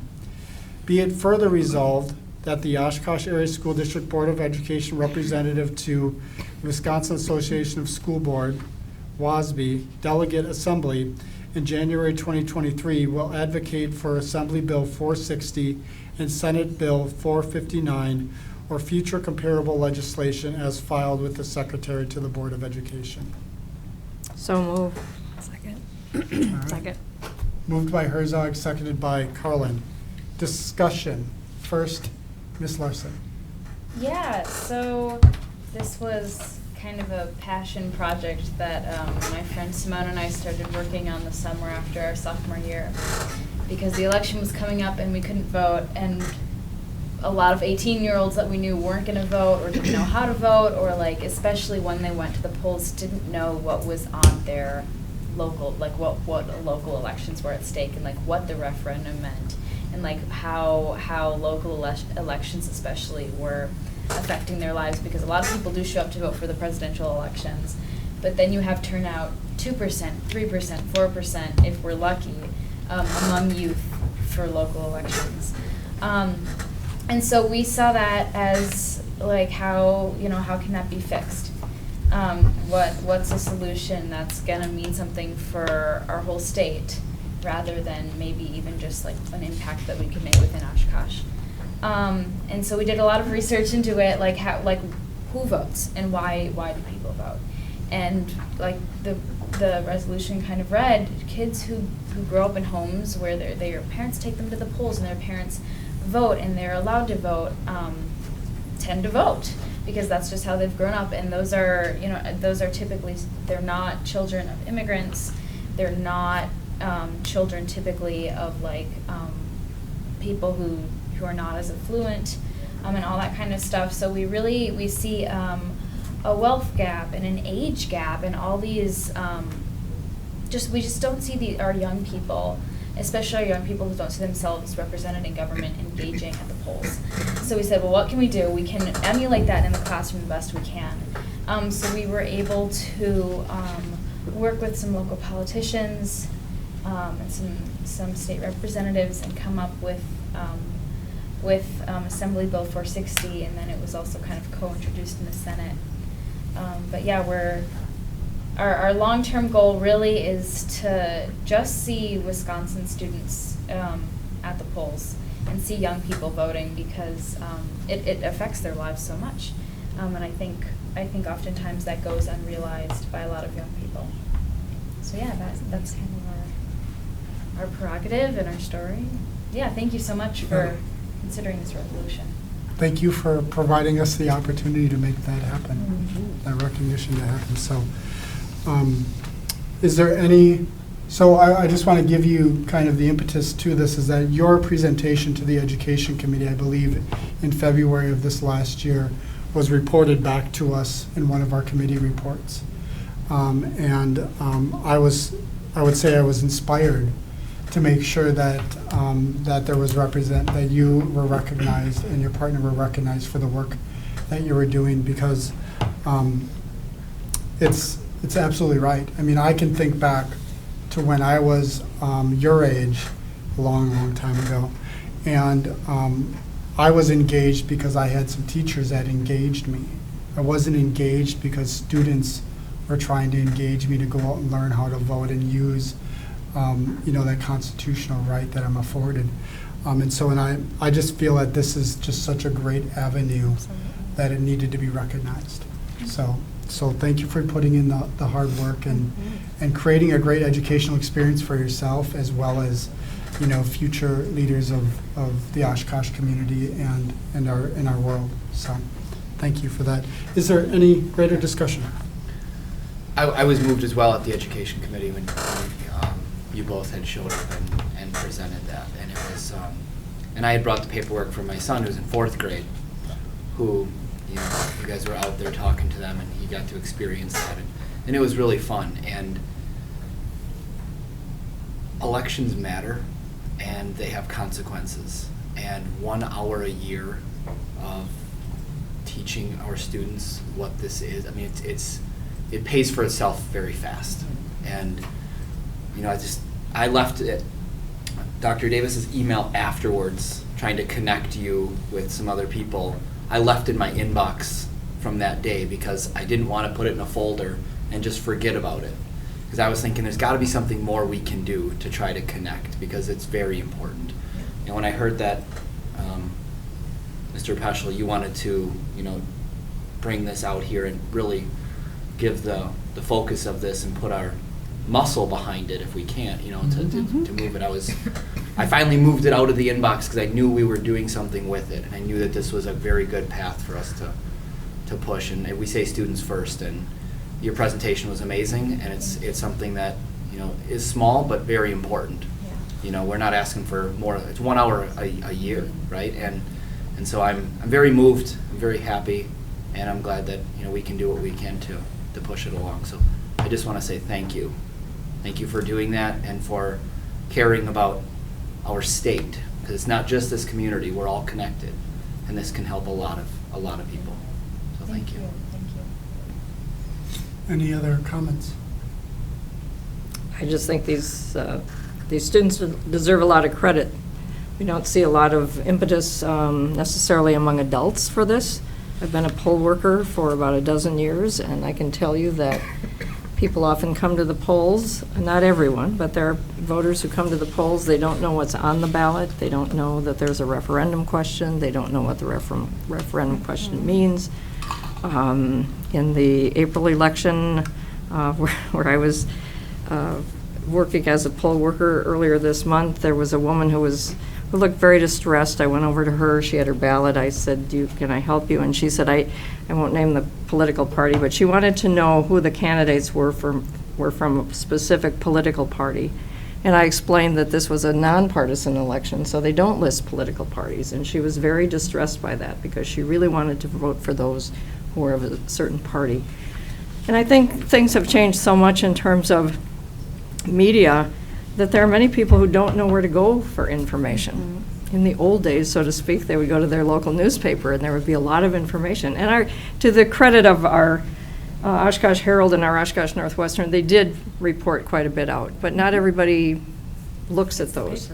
And so where do people get accurate information on which to make an informed decision? in the city of Oshkosh, roughly 20% of the registered voters turn out in the April election. So 20% out of all those who vote made the decisions that all of us will live by for the next 2-3 years, whatever it is. And so if we can get students interested at an earlier age and explain the process and increase those voter turnouts, people will be better represented. So I applaud your efforts and those of Simone in drawing the attention of adults to making a difference in this area. Thank you. Thank you. Any other questions? All right. Thank you. Please call the roll. Carlin. Aye. Herzog. Aye. Carnes. Aye. Peschel. Aye. Szilagyi. Aye. Wright. Aye. Wyman. Aye. Resolution carries. Good work. Thank you. I've got to run to my Yep. got a family event to go to, but thank you all so much, so much. Thank you. Thank you. It means so Well much. done. Now, Elise, you are welcome to stay with us as long as you want, because we're about to go into a workshop. We have a resolution. Yeah, we pulled. Oh, I'm sorry. We pulled. I always do this. I get ahead of myself. Give me a That's what we're here second. for. Keep me in But you mind. can leave before Yeah, the you can resolution leave or anytime before the you want. workshop or. Not as hard It's anyway. raining hard for a while. Yes, Bob, I'm ready with You're gonna lots have of to watch notes, it online, so. 'cause this is like All my right. Persistent. Yeah. What? Your megaphone Your microphone's pulled out. Oh, is it unplugged? Good catch. Down here. Up there, like 5 Bob's feet. You have to figure out where to put it back in. You guys all, Hold on up there. oh, did it? Yeah. Congratulations. Thank you so much. Yeah. I thought you had something else for some reason. Thank you.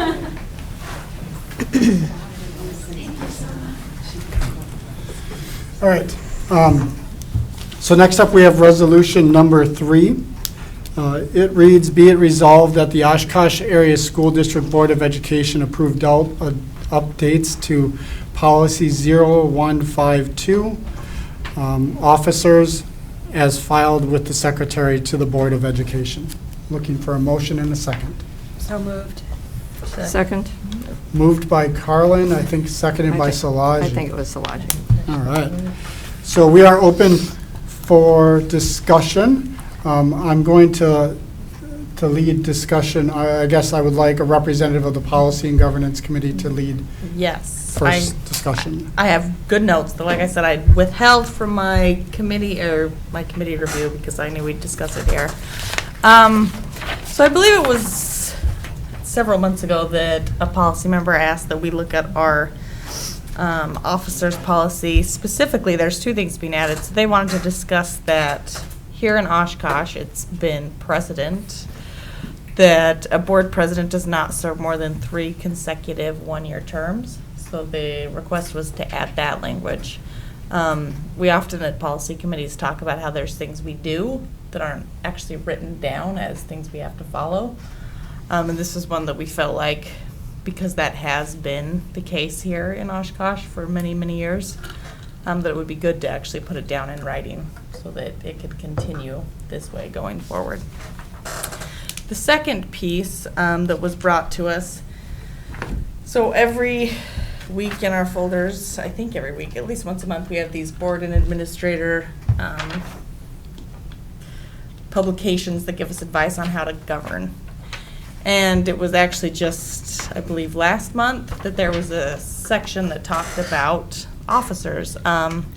It recommended that the board should develop and publish appropriate criteria for its officers. For example, their recommendation is that the policy may state that a board member has to have served for at least 2 years on the board in order to be president or vice president. There were other guidelines, like that they'd have to have showed 90% attendance rates, they'd have to communicate well with the superintendent, and be comfortable speaking on the board's behalf during public conferences. There were quite a few recommendations in here. And so this was another document that we looked at as we discussed this officers policy. And the final thing is because we contract with Neola for how to draft our policies, of course, we reached out and asked them their legal opinion, and that is that Neola, because the state does not have a statute of limitations on officers, Neola didn't have one, but that, I don't know if Neola or might have just been Sherry's magic work, but we found out that some neighboring school districts do. For example, Ripon has a term limit for officers. In Ripon, the school board officers, so all 4 officers, can only be elected to a specific office for 2 consecutive one-year terms. So anyway, this is just to show some of the background knowledge that we took into consideration as we added these 2 pieces, the one being that a board president can only be elected for up to 3 consecutive one-year terms. And the second, we didn't take language right from here, we actually adjusted it to say that in order to become board president or vice president, the board member must have already served 1 year on the board. We felt like 2 was a little more restrictive than we were comfortable with, so we changed that to just 1, and we didn't add any of the other stuff about attendance rates and communications and things. We just stuck with the hard data point of having served 1 year. So that was our recommendation. We had a good debate about it there. We didn't necessarily all start at the same place. Like I said, we looked at different documents to get there. So I wanted to make sure we brought it to this full table to see if there was further discussion to be had about these recommendations. Okay. May I add something? Sure. We had a robust discussion about this, and I had seen this in our packet, and I was kind of in favor of leaning towards serving 2 years on the board before president or vice president, but we had some discussion about that, and I eventually agreed that 1 year is probably sufficient. We also had conversation as to whether or not there needed to be any kind of service for the other positions, for treasurer, secretary, et cetera, and we thought that it was appropriate just to limit service to 1 year for president and vice president. So I wholeheartedly support this policy, and I think it was a great committee meeting, actually. So thank you to my fellow board members that were in attendance. Go ahead. I looked at it a little bit differently, thinking about possibly a board in the future where you've just been through a run of people that aren't being representative of the community. And you have someone that's now running for school board that maybe has been a teacher, maybe has worked in the office and they're retired. People that understand the board, understand the purpose of the board, and really want to get involved. And I thought it would be very unfortunate if you had a president, or if that person was just coming in, that if you'd get a 4-3 vote to put that person into president, even though it was the first year, but because of policy you weren't able to do it. Mm-hmm. And I also thought the person only has 1 vote, so it's not like they're being appointed and can, change everything that the board has done. But there are circumstances where you have people coming in with a great deal of knowledge, educational knowledge, that maybe would be the right fit. And so I thought this was limiting.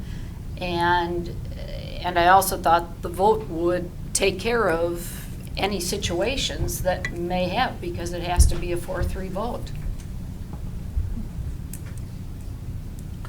I'll piggyback off of that.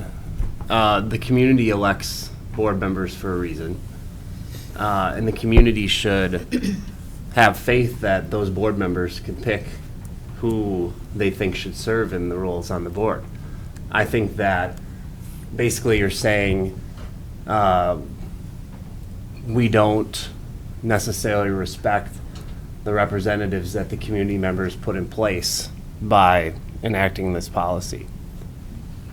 May I add something? Hold on 1 second. Okay. Go ahead. I think there's some truth to what you both just said. I think that's, I didn't really have an opinion having read this coming in. I kind of wanted to see kind of what the thoughts were, and I think there's some truth to that. From my standpoint, having been on here now for 1 year, I think from myself, I think there's a lot of knowledge on the day-to-day operations, how to run the meeting, and I agree that there might be some people who have that knowledge already.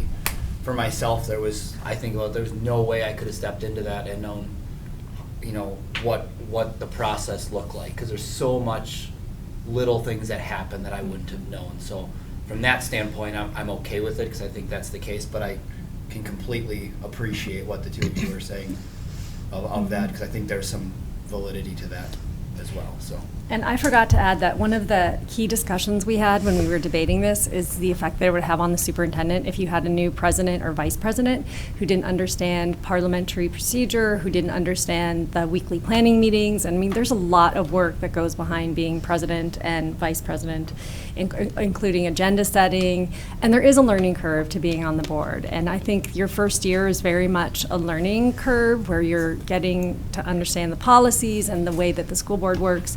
So we were thinking about the impact they would have on Dr. Davis, actually, if he had a brand new school board member who had never been on the board before and wasn't familiar with how the board works and how the meetings are run. And it would be a lot of work, extra work on him to kind of train that person and bring them up to speed, to tell them what agenda setting looks like, et cetera, et cetera.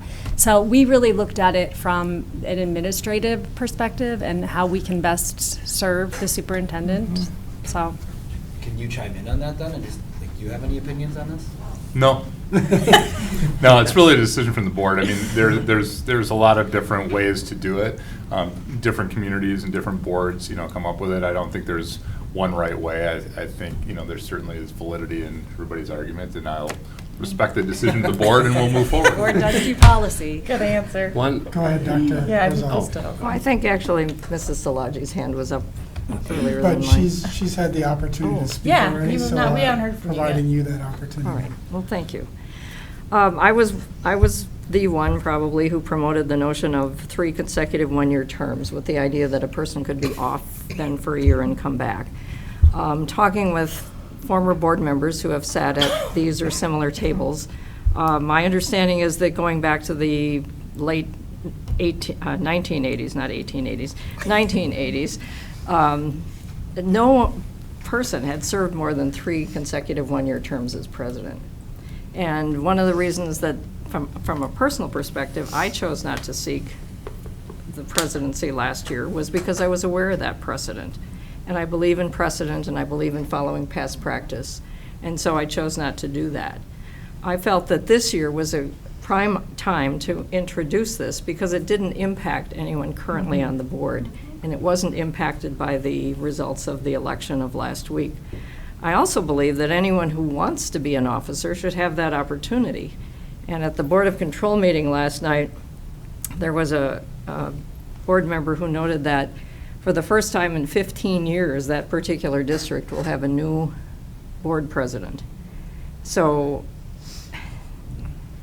respecting the fact that the electors chose all of you, you're all leaders by virtue of the fact that you've been elected, and you're all prime to run for an office. If you have someone who wants to stay in that office for 5, 10, 15 years, some of you will end your terms with the opportunity that you would never have the opportunity to serve as a president or vice president. So I was looking at that. And again, going back to some of these folks who served in the 1980s and 90s, they were not aware of anyone who had served as president who had never been a board member before. I agree, there's a learning curve, and it may look easy, but there's a lot that goes on behind the scenes before the president or vice president come to the table. So for those reasons, that's why I was advocating for this. The only change I was looking for was to limit to 3 consecutive one-year terms. And then at the committee meeting, the other members of the committee had brought forth that document, as noted, that would suggest a one-year service on the board before running for those. On the other hand, any board policy can be overridden or waived. Yes, By a 2/3 vote. So for example, with the example that Mrs.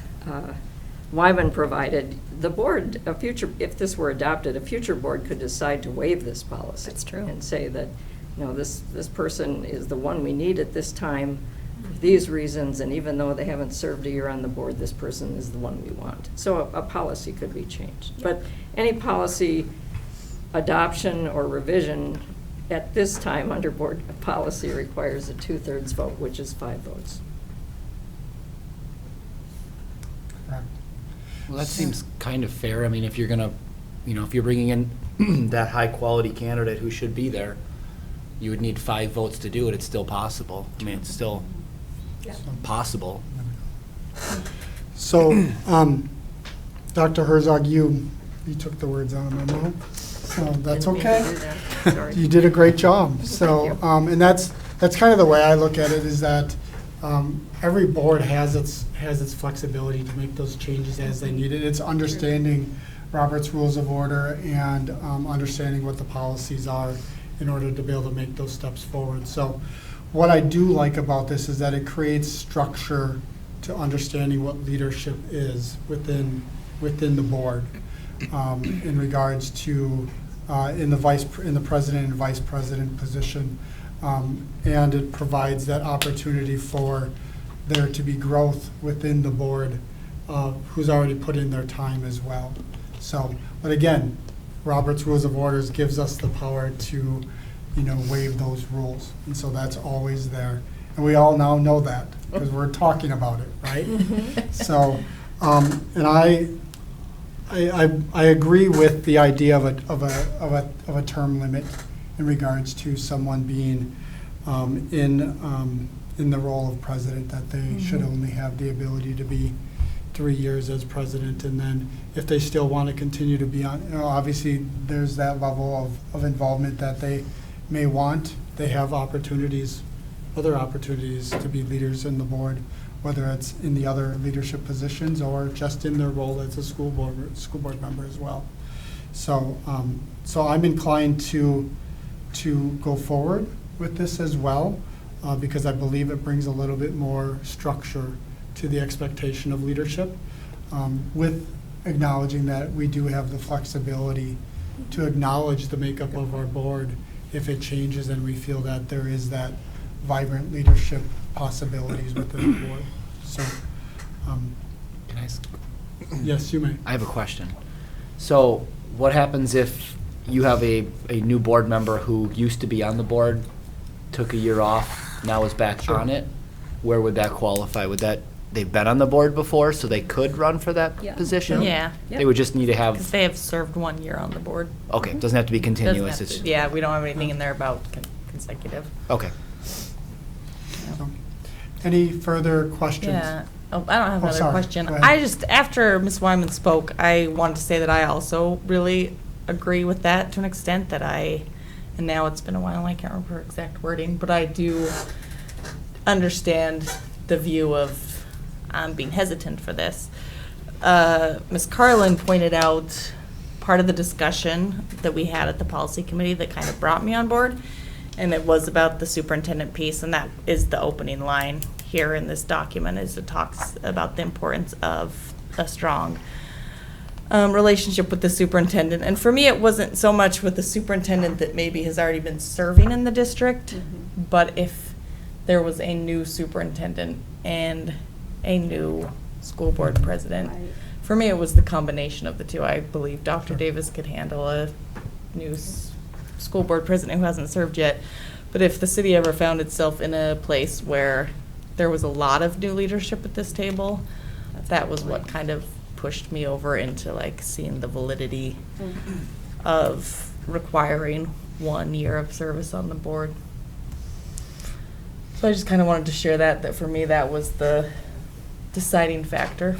Okay, Mr. Wright? My last thought, I mean, I appreciate the sentiment, and I think people should be qualified. But if you can become president of the United States with just having to be a certain age and with getting enough people to vote for you, you should also be able to become president of a school board. I'm not going to disagree with that. I will not disagree with that. Call the question, Bob. Thank you. Please call the roll. Herzog. Aye. Kearns. Aye. Peschel. Aye. Szilagyi. Aye. Wright. No. Wyman. No. Carlin. Aye. 5 ayes, 2 noes. Resolution carries. So just to note, this is our second resolution in the year that we've been together where it has not been unanimous. Good. So that Mhm. shows a Healthy high-functioning debate. board. You So, don't have to be unanimous on everything. so, next we are at our workshop. So, but prior to that, I would like to entertain a 5-minute recess. Yes. Yeah, I need Please. new water. Yes. So, like a motion to go into recess? So moved. Second. Moved by Carnes, seconded by Carlins. Please be back in 5 minutes. For a schedule of all GovTV programming, visit our website at oshkoshmedia.org. This is GovTV, opening accessibility and understanding of local government, helping you to be informed and involved. Also streaming live and on demand at oshkoshmedia.org and radio simulcast on Oshkosh FM 101.9. Like us on Facebook at our Oshkosh Media page. For a schedule of all GovTV programming, visit our website at oshkoshmedia.org. Please stay with us. Coverage will resume shortly.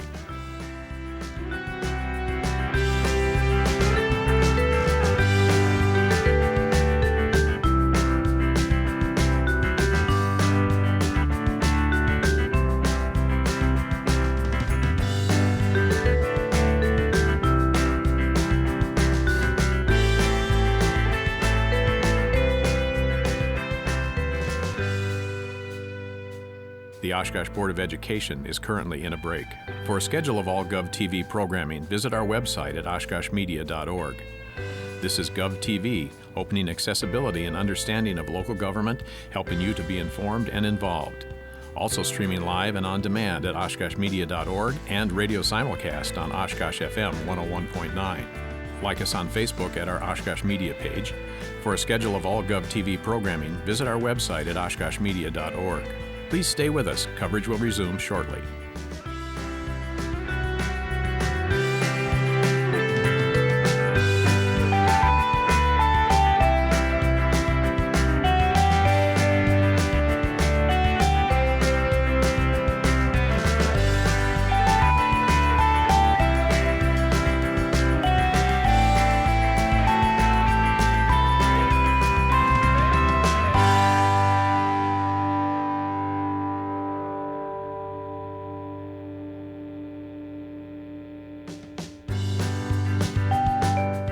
The Oshkosh Board of Education is currently in a break. For a schedule of all GovTV programming, visit our website at oshkoshmedia.org. This is GovTV, opening accessibility and understanding of local government, helping you to be informed and involved.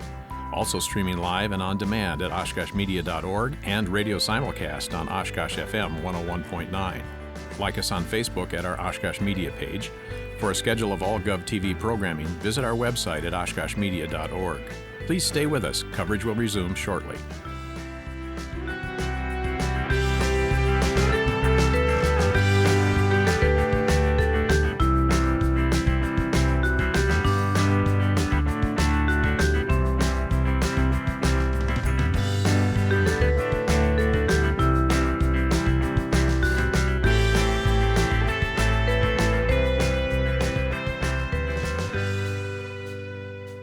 The Oshkosh Board of Education is currently in a break. For a schedule of all GovTV programming, visit our website at oshkoshmedia.org. This is GovTV, opening accessibility and understanding of local government, helping you to be informed and involved. Also streaming live and on demand at oshkoshmedia.org and radio simulcast on Oshkosh FM 101.9. Like us on Facebook at our Oshkosh Media page. For a schedule of all GovTV programming, visit our website at oshkoshmedia.org. Please stay with us. Coverage will resume shortly.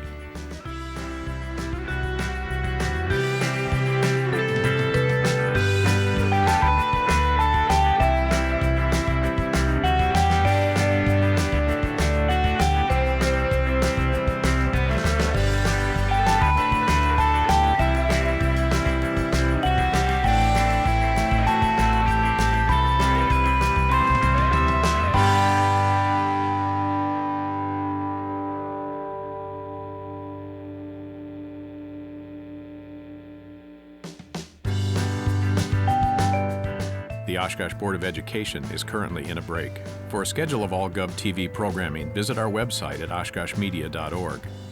This is GovTV, opening accessibility and understanding of local government, helping you to be informed and involved.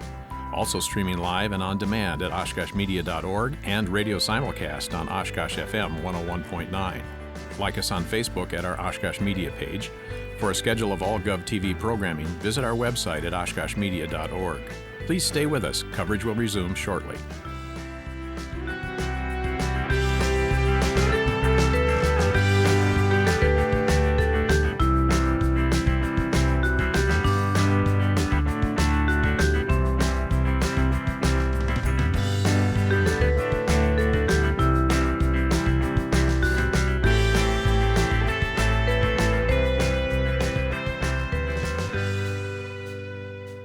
The Oshkosh Board of Education is currently in a break. For a schedule of all GovTV programming, visit our website at oshkoshmedia.org. This is GovTV, opening accessibility and understanding of local government, helping you to be informed and involved.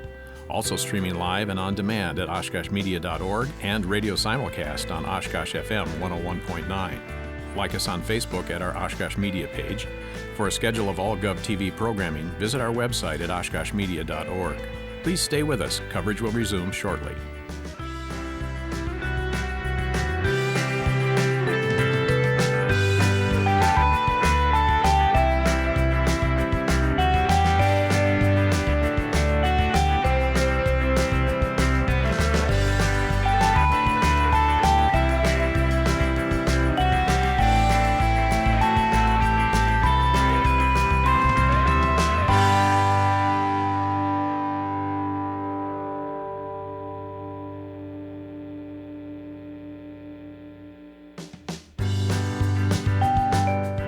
The Oshkosh Board of Education is currently in a break. For a schedule of all GovTV programming, visit our website at oshkoshmedia.org.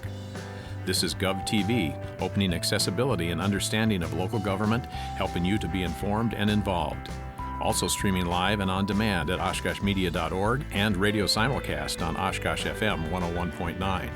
Like us on Facebook at our Oshkosh Media page. For a schedule of all GovTV programming, visit our website at oshkoshmedia.org. Please stay with us. Coverage will resume shortly.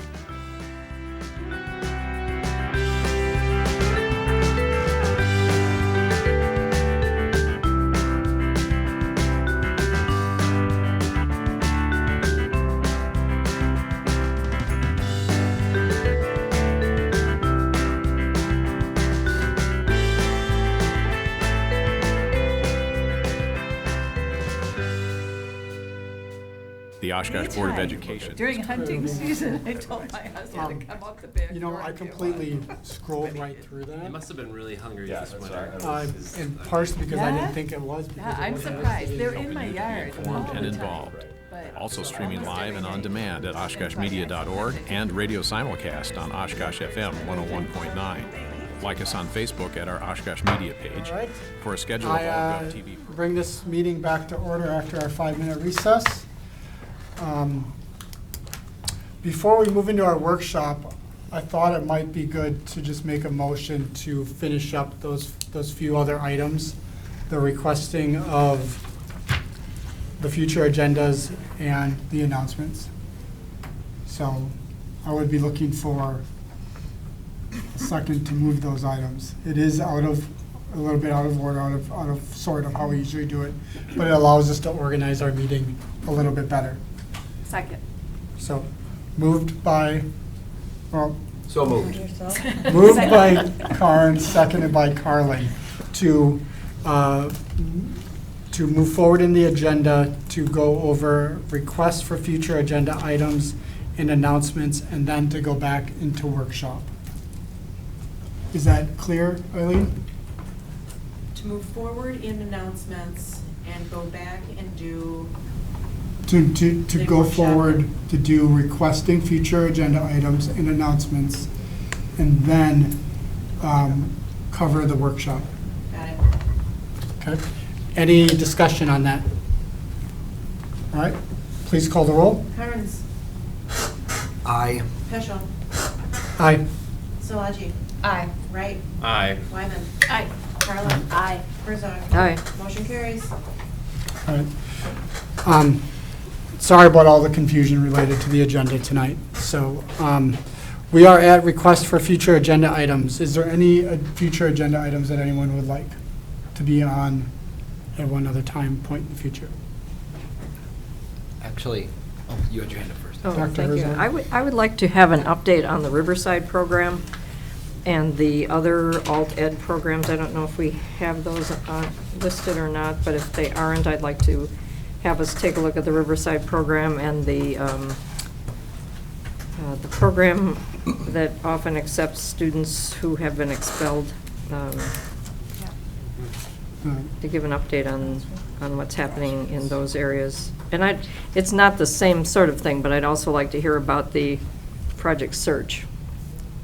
I think that's a really important program that serves our students with special needs, and I think it's important for us to have an update in the community as well. All right. Any other? Yeah. Yep, Mr. Carnes. I know we can't have conversation about it, but you reminded me, we talked about that at the Education Committee meeting. Were we going to bring that to the Education Committee first and talk about those items, or were we just going to bring them straight to the board? I don't remember. Didn't we talk about it? I left early because I had class. Okay.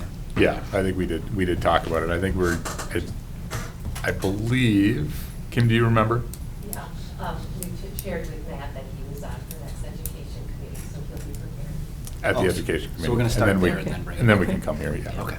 Thank you. I should have asked you, sorry. Is there any Yes. other item? I just want to make sure that the resolution for the voting rights, or voting Education, yes. voting education, we're talking maybe down the road, but I hope that at some point we can circle back to the board with an update as to how that, that doesn't just kind of fall off our radar. I'd love to get, maybe even next January, February after the conference, and we're able to put our might behind it, just to keep that as an update. Sure. My response to that would be to empower the legislative committee to follow that bill and to provide any updates to the board on that. That's a good idea. Okay. All right. No other future requests? Okay. So next up is announcements. I'm just going to go with the announcements that we talked about earlier in the meeting. And I do want to acknowledge that the typical process is to be that we would acknowledge those that are retiring in my presidential report. And I neglected to do that this evening, so that's on me, and please accept my apologies on that. So with tonight, there is a discrepancy between those two, and so I'm just going to acknowledge the two that were approved tonight through our voting, and get some clarification on a third one that was in my report, and make sure that that person gets recognized appropriately at a future meeting. Okay? All right. So recognizing the service of Kim Gaudier, who was a leadership teacher at Oshkosh North since 1991. Kim is a very known person if you have a high school student. She has been a very noticeable presence there, and is spoken highly by her peers and by students as well. So it's been great to know her and to be able to express, for me to be able to express that she's taking that path of, moving on from service to the district and moving into retirement for new adventures. So with that, also I'd like to recognize Kathleen Grassley, a grade 1 teacher at Lakeside Elementary School, and has been with us also since 1991. So we lose some great leadership and educators and some great presences in our schools here with their retirement, but it provides us opportunities for new educators and new leaders as well. Is there anyone else that would like to make any comments? I would. Okay. All three of my children had Mrs. Graisley for first grade at Lakeside, and she is an exceptional teacher. They did very well under. They learned how to read from her, and they learned a passion of Junie B. Jones, the series of that. She was great at that, so congratulations to Mrs. Graisley. Wonderful. Dr. Herzog. I had the opportunity to visit Lakeside School and visit Kate's classroom, and she was always so calm. And you could tell that she truly cared about each child in that classroom and wanted them to be the very best person they could be. So she was a great addition to that Lakeside staff. And Kim Gauthier, I first met when she was, I believe, a math teacher at Merrill Middle.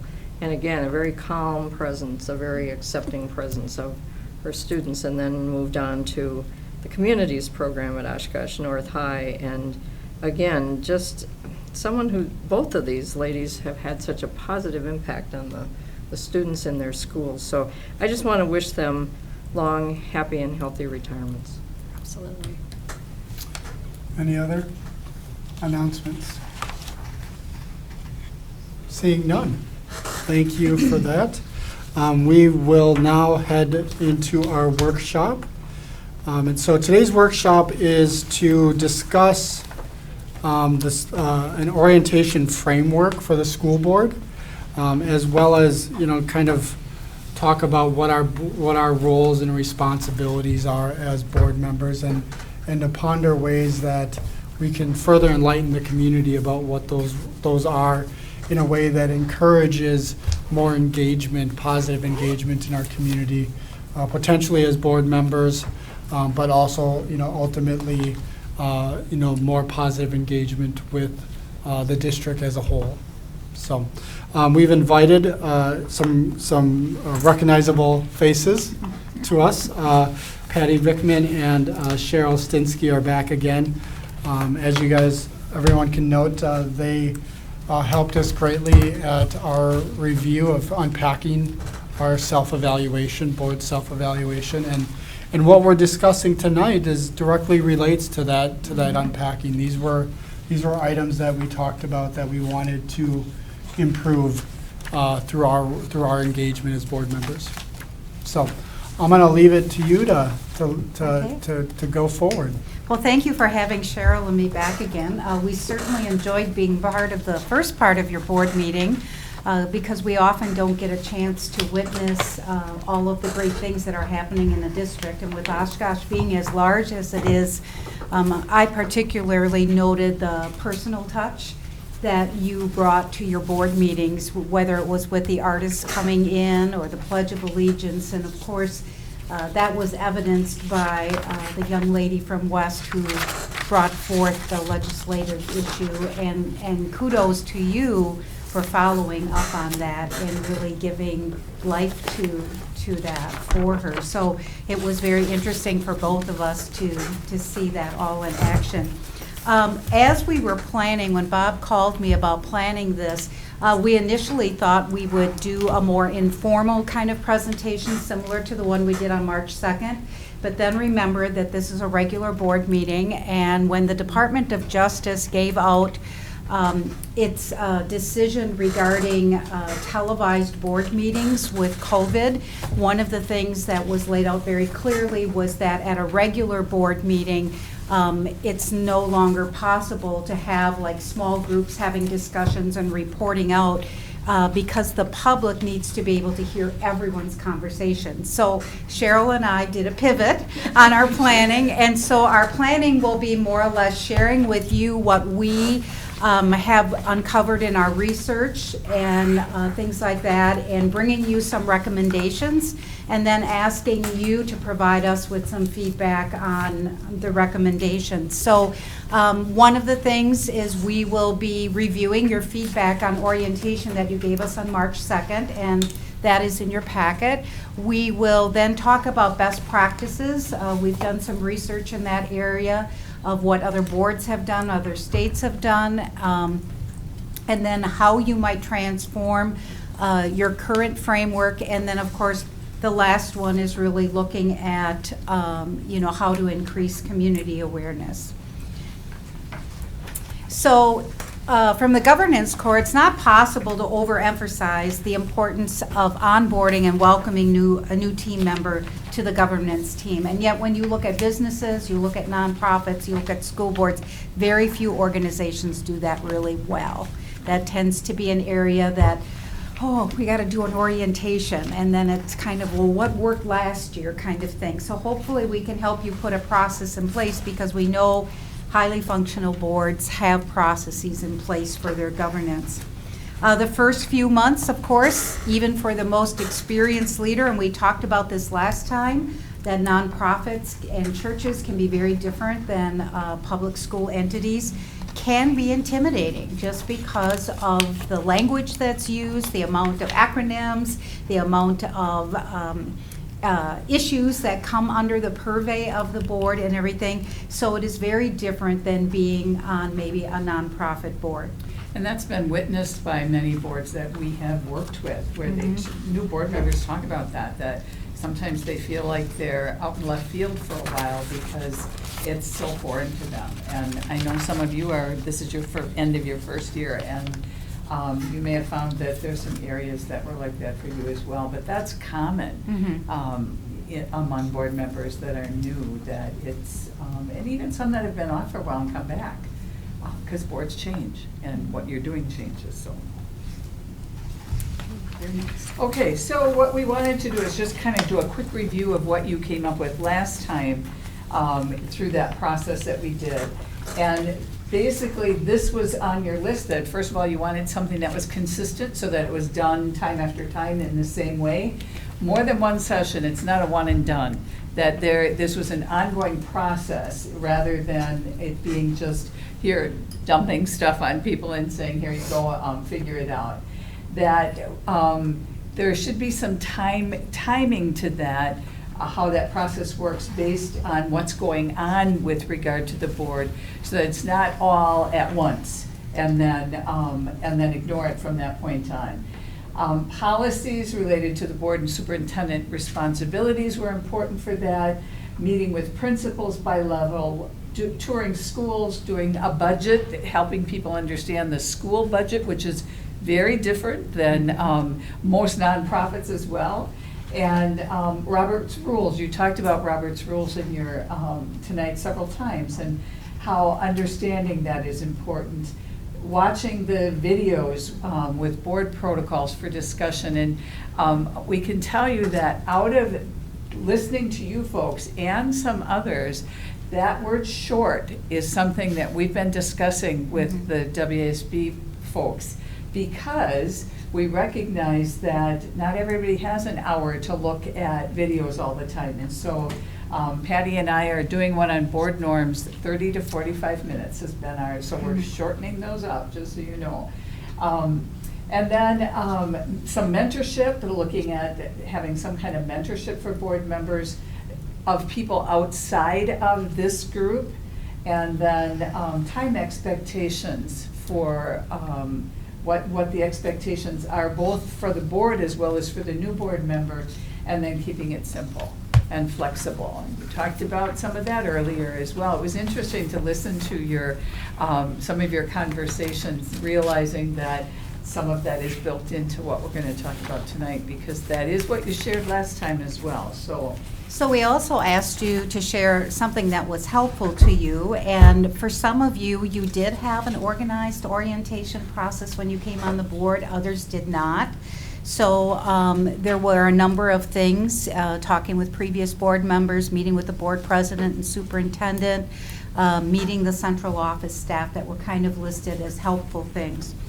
So when we think about this, somebody had mentioned, well, I think we had a binder when I was, somebody mentioned that. So I did connect with Sherry, the superintendent's secretary, and I said, can you send me the binder? So I could look at it. And she goes, well, it wasn't really a binder. It's a Google Drive. And so she gave me access to that. So in preparing our materials, basically what we did uncover is that the orientation is always included a meeting with the board president and superintendent, that's pretty much been standard. prior to 2019, there was a meeting with central office where they each came in, and actually on the Google Drive, there's the central office, so there's like Dr. Brown's job description, short and sweet, and then what were her accomplishments from her department for that current year, and then what are some goals that her department has for the following year, which I thought that was a really nice, easy to handle piece of information to have. You have your org chart, you have your position descriptions, school calendar, schedules, and fees, but they're all kind of like in these little pockets on the Google Drive. So we did look at that. Patty, we did have that orientation Yeah, we did. Last year. And I had it in 2019. Oh, okay. Yeah. Okay, So well, that's it's good to know. happening. That's good to know. I think, okay, good. So one thing that you want to think about is that every time a new member joins the board, and we talked about this last time, it's like the Packers, it's a new team. And so it's really important because that new member will bring different ideas to the board, and in some cases it may be a breath of fresh air because it may be bring in a perspective that maybe is representing a part of the community, like you mentioned, that may not have been represented before. So it's important in your orientation process that not only does the new board member learn about you and how the district does things, but that the rest of the board and the district learn about the new board members. So we have some recommendations for that. Cheryl's going to go over, and you have this in your board packet in a larger thing. It's called Creating Board Stability. And she's going to talk a little bit about this document that we found in the research about why it's important to have processes and things in place. And first of all, it's really important that when you think about a new board member coming on, it changes the board, right? But it shouldn't change the system. If a new board member comes on and changes the system every time, that's very confusing for people, including the people who have been on the board. So you want to keep in mind that you want to keep the system stable while opening the door for some of what Patty was just talking about, fresh ideas, different ways of doing things.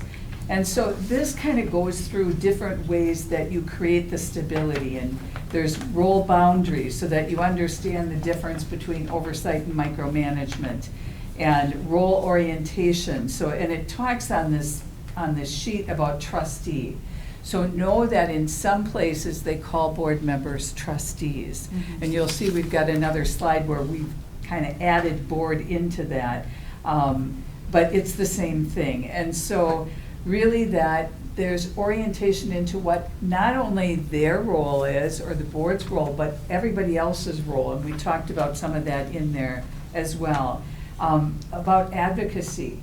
You know, when I was listening to Annika talk about that bill that's out there, one of the things that struck me is you hit all different advocacy points with that.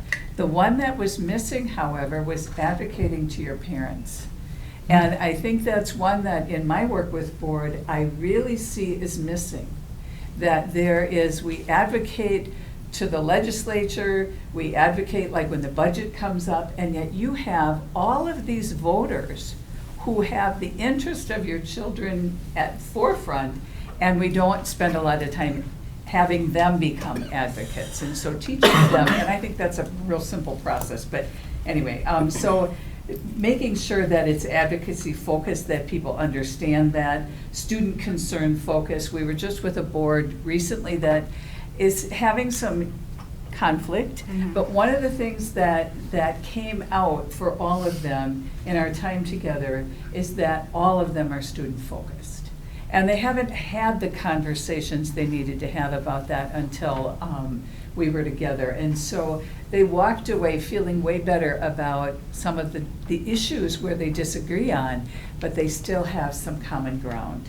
And so looking at that, how to use their voice, and not just to speak, but to listen and to resolve and reconcile, and use of power, recognizing what power the board has and individual board members have versus power with and not power over, and not power that you can use to disrupt things.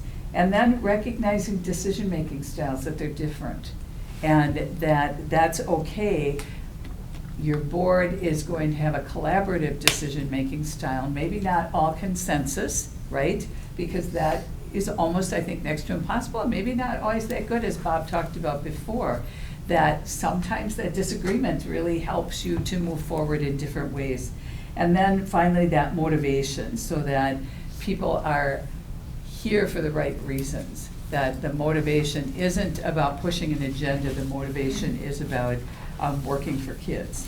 And actually, last time we talked a little bit about how you monitor your success, and we talked about monitoring your success as a board after certain meetings, but this would also be a great tool for you personally to monitor where you are. You know, do I need to do more in the role of advocacy, or do I need to do a better job of, I'm getting my point across, but do I do a better job of listening? So it can also be a great self-help tool.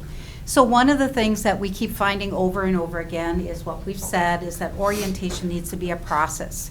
It's not a one-day meeting, and in fact, we are kind of approaching this as the first 100 days that a board member is on, what needs to be in place during those first 100 days. Now, when those 100 days start, if they start the day of the election, or if they start the day of the superintendent and board president meeting is up to you.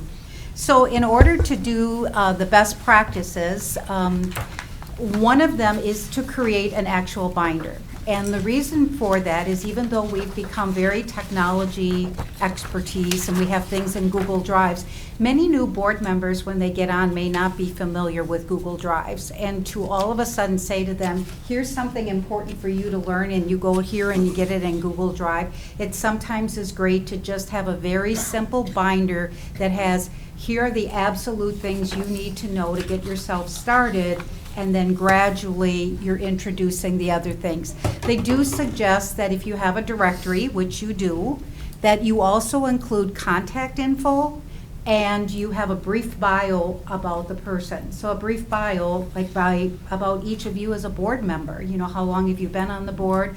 Or Dr. Davis, a little bit about his background, just so people can start to put connections together. The same could be true of your central office staff.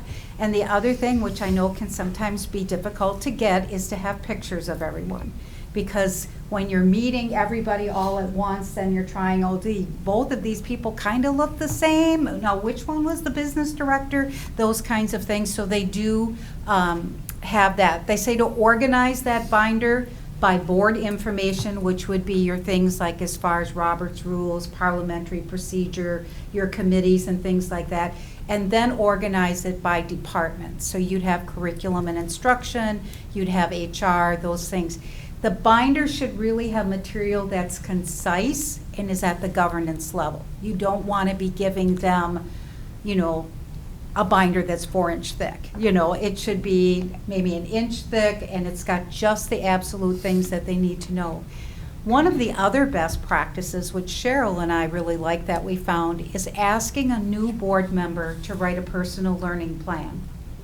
And that was to have them describe additional areas that they would like education in, and people that they would like to meet, and resources they'd like to review. They probably all covered some of that when they were running for their board position, but it's nice as they're coming on board that if you know someone is really interested in the budget, not to make the budget something that they hear about in July. You know, get them into learning about the budget earlier. Doing team building activities. You know, at your reorganization, we did the colors thing with you last time, but doing some kind of team building activities periodically as a board so that they get to learn more about you, you get to learn more about each other. And then following up with the board members every 3 months. Bringing them in, and it could be the board president and superintendent just saying, how is it going? Do you have any questions? You know, is there additional information that you might need? So what we did is we kind of designed a process based on those best practices. We are going to be addressing with you tonight 4 key areas. How to welcome a new board member, understanding roles and responsibilities of the board and superintendent, understanding school finance and operations, and understanding human resources. We're going to give you some recommended activities, some expectations and timelines, and as we're going through them, we would like you to kind of make a note for yourself, like, I think this is a really good idea and we absolutely have to do this, or this is something that could be optional, I don't know that it's really necessary. You have these in your packet, which are the larger version of what is going to be up on the screen. So the first one is welcoming the new board member, and there were a lot of great recommendations that we found as we studied that. One is that the new board member gets welcomed by the superintendent, by members of the board, and how you do that is really up to you. It could be an email, it could be a phone call, it could be just a personal visit with them, but as soon as they are elected, letting them know that they are welcome. Administrators could also do that. They feel it's important to introduce the board member to your staff, whether that's in a staff letter that goes out, or it's on your website, or through social media.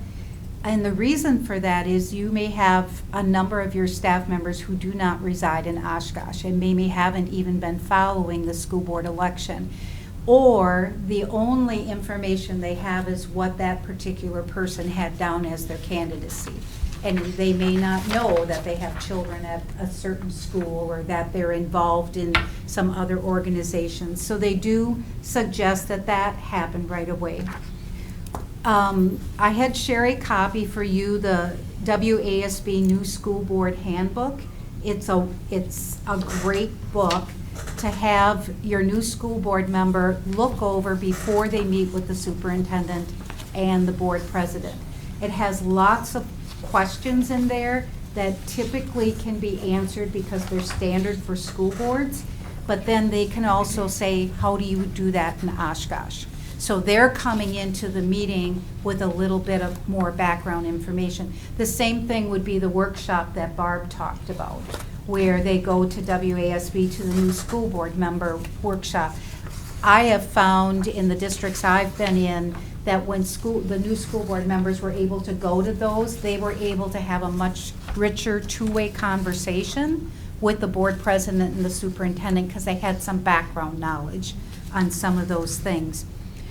Whether or not you take advantage of the mentoring program is something, that could be optional. It could be a personal choice for the new school board member, but our recommendation there is not to just pick a buddy school board member on the current board, because you do have to be careful of walking quorum and all of that.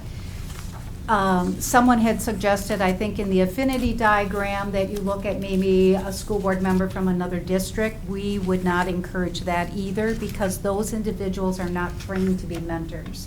So if you do go with a mentor, our suggestion would be to go with WASB, because the people there that are listed as school board mentors are trained in mentoring. So they're not going to problem solve for individuals, but they're going to help them become problem solvers or help them answer their questions. So that would be our advice there. And they also want to be mentors. They've taken that training. I was involved in the initial training for the mentors, and we spent a full day talking about and going through what is important to being a mentor and what you should do and shouldn't do and those kinds of things, because every district is different, and so you want someone who's really going to help someone else figure out their answers and what to do with it rather than tell them what to do. Mm-hmm. And then, of course, the binder itself could be created, and then of setting up your technology needs is something that's really important to have. Making sure that they understand why they need to use the district email, all of those kinds of things. And I'm sure some of those things are things that you already do. I'm going to have Cheryl go through the next section, which is understanding roles and responsibilities, because I think a lot of this is probably something that is already done, but just to review some of the things that should be covered in that. And if you look at the C in that first part, it is something that you're currently doing. So just to kind of take a look at those things and see if those are things you think are really important. We think they are important, and think that they should be expectations, that this is part of that. Yes, Bob? So just to be clear, I would say that that's not the most accurate statement, that these are things that we're doing. Okay. So and just looking at that, like, I did not meet with Beth or Chris when they came on the board. Okay. So that's not a common practice at this Great. point. Okay. I'm not saying that we shouldn't do that, because I actually feel that we should do that. Okay. But you weren't You weren't president at president that time. yet. No. But I also, you're correct, and I guess I'm not trying to argue or debate that. It's just that at that time, you didn't meet with them either, did you? I don't believe I did. So- So I so They that- did meet with me, and I was the one before Yeah. them, so. Okay. So that practice, we've had some, we need to And that's why it's great to redo have this that nailed down. Conversation. Yes. Right, so let's Yes. take a little closer look at that. So you're saying that one wasn't current, providing a binder we know wasn't current either, current practice. And one of the things I would say about that is I've done a fair amount of new superintendent, or not new superintendent evaluation training. And I can tell you that there are a fair number of even seasoned board members who struggle with technology. They're not all young like some of you folks are, and so used to that technology. And some, I mean, certainly some older folks are too, but it's not, not everybody finds that the easiest thing to do. So I think providing options for that is really helpful. Organizational chart and contact info is important. Chain of command, recognizing what that chain of command is in this district and what the expectations are with that. Board policy is kind of a given. Committees and how committees work in this district, because that could be different in many different districts. And what committees they may be interested in as well. And how do they get involved and that kind of thing. And then, this sounds really basic, but meeting processes. And I think we had an understanding tonight even about how every meeting is not always the same, because you have different needs that may come up. And so what can happen to meet the needs that come up in that particular night's meeting? Talking about what conflicts of interest might be and what people do with that. I think that some of those are real obvious and some of them are not. And so really to help people understand what that looks like. And then going over the strategic plan, because that's something you put a lot of time and energy into, and you want them to understand it, not just have it on paper. Because you did more than just put it on paper as well. And then the next part is the guide that Patty had talked about. I always want to call her Vicky because of her last name. Everybody has that that for years. I do, it's terrible. And that you would give them a hard copy of that. I mean, they can go online and read it, but again, have that as part of the binder. And then discussing shared beliefs and goals, and how important that is, that you have common goals and common beliefs. Not that everybody believes the same thing, but that you have a core common belief about what the district is all about and what it means to work on student achievement. And you'll see that some of those are individual kinds of things, and then the last piece there would be at that full board reorganization meeting, so that everybody is a part of that discussion. Okay. So then when you're looking at instruction and in school operations, and I'm not certain how it was done when it was a central office team, and it may have just been, sharing their job description and their goals and things like that, but we really felt that since that is such a large part of what you do as a board, that it's really important to spend time on that. So we organized it that you probably want to take your central office learning team and the new board member, and the superintendent is part of that, the deputy superintendent, the individual who oversees all of the principals in your curriculum and instruction department, and really cover technology, learning, curriculum, assessment, and special education and regular education, so that they have a good overall picture. They're not going to get into the weeds on on some of the things, but they are going to get some info, like the state report card results, the athletic code, because a lot of times they may get approached about what athletics is and what the athletic code is. Student fees, what are the student fees? What are the school schedules, so that they kind of understand when you have professional development time and when you don't, in case those questions come up. Again, contact information. Acronyms, a lot of the places have a thing, and I believe your curriculum and assessment team does have a list on the Google Drive of the acronyms they use, but there are probably lots of other acronyms that are used in the district or represent state things, like ESSER and all of those things that you would want to have. The job descriptions and accomplishments, you already have that, and I think that's a fabulous way to acquaint a new board member or somebody about, here in nuts and bolts is what Dr. Brown does, this is what, you know, Dr. Davis does, and here were some major accomplishments this past year, and here are what are some goals and that sort of thing. Also important to include student handbook of any kind, you know, because there might be things when they get approached by parents that if they have access to a student handbook, I'm not sure if you have a district-wide one or if each school has it separately. I don't know. Dr. Brown, do you know if you have a district student handbook, or does each school have their separate? So it might be just giving them a sample of a high school student handbook, which probably would have the most information in it. Levels meetings was something that you talked about in your affinity diagram, and how you wanted to do that, if you wanted to meet with the middle school principals or have a representative meeting with the principals and have a middle school rep and a high school rep and an elementary rep. I think one thing that you have to keep in mind is that a new school board member coming on may be working full-time. And so what time of day is going to be best to have those meetings? Because you don't want them to be all of a sudden put at a disadvantage because everything happens during the school day. So I think that's something important to keep in mind. And school visits and tours would be really easy if you had one elementary, one middle, and one high school. But our suggestion there, and maybe you already do this, would be just to make sure that whether it comes out in a staff thing or whatever, or it's done by the principals of the school, that board members get invited to concerts and open houses and things like that. Because I think that's an easy way for you to come when there are other people there and be able to get a sense of what the school is like. So those would be some of the things that we would suggest for instruction and school operations. Do you? Mm-hmm. No, you go ahead. I didn't raise my hand, so I was out of order.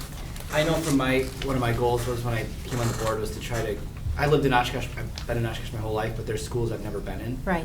And so I wanted to be into all of them and just see it, and having gone in probably almost half of them in the first year, I think that for us, the staff there love it, because they love seeing us, not that we can do anything or help, in the moment, but being able to say how they feel or showcase their building or show, some of those things. So I think as much as it is good for us to see it, it's almost goes back to one of the first items you had, which was introducing the member to staff. This is kind of a way to introduce, the buildings to us or us to them in that regard. So some of those get connected. So not that it has to be the case, but I found that to be beneficial for myself. Great. And again, that's something that had come up on your affinity. It's something you can think more about. It's something that could be an option depending on the board member and where their interests are and things like that. I do think that they need to understand the protocol for visiting schools, and that sort of thing. And that's something that the superintendent and board president can be sharing with them. Finance and... Excuse me, I don't know if we have anything in policy on that, but I know that it has been recommended over time that if one of us wants to go into a building, that we also let the superintendent know. Because that's been pretty pointed out, typical. Yeah, that's if pretty we make an appointment, the principal's probably going to call the superintendent and let him know anyway. So it's probably a good thing for us to do that as well. And then I had two other things. One's an observation. Prior to COVID, we used to have building principals regularly attend our meetings in person. And we haven't for nearly 2 years. Not that they were all here, but they would often come if they had something that was relevant on the agenda or whatever. One of the things that I've missed over these last 2 years is we've had new principals and deans come on board, and they might come to the meeting where they are introduced, but we don't see them after that. So some of them, if I met them on the street, I might not know them. So that's one observation. The other one is some schools, I think, do a great job of letting us know of activities that are going on. Not that we have to have a special invitation to go to things, but I've always told people, if you send me an invitation, I'm going to make every effort to get there because you took time to invite me. And then part of that is I've noticed with some activities this year where board members are present, and maybe we've been invited or maybe we've chosen to show up. Some principals will acknowledge that the board member or members or Dr. Davis is there, but others do not. And I don't know what your recommendation is on that or best practice. To me, it's not about applauding the board member, but I think it's a way of connecting the board and the community, and you were talking about the parents, to see that we actually do go out to schools and we do have a presence. So do you have a recommendation on that? I think for all the reasons you cite, I think it is important that board members are out at the school sites. I do think it makes a difference with parents when they're saying just to say, and it's not necessarily where you have to make a big thing, but thank you to Dr. Davis and to Dr. Herzog and, Mrs. Carlin for coming tonight or something. At least it gives them a sense. And one of the things that you did talk about last time was how do you help people understand the role of the board? And that is a way for people to understand. It shouldn't become anything where, gee, this board member's at everything and this board member's at nothing, because you have your particular schools you might be connected to that you are at. But I do think that that is helpful to acknowledge you and your role and that being part of your role. Probably more so when you're at a district-wide thing, like when you do your district-wide band concert.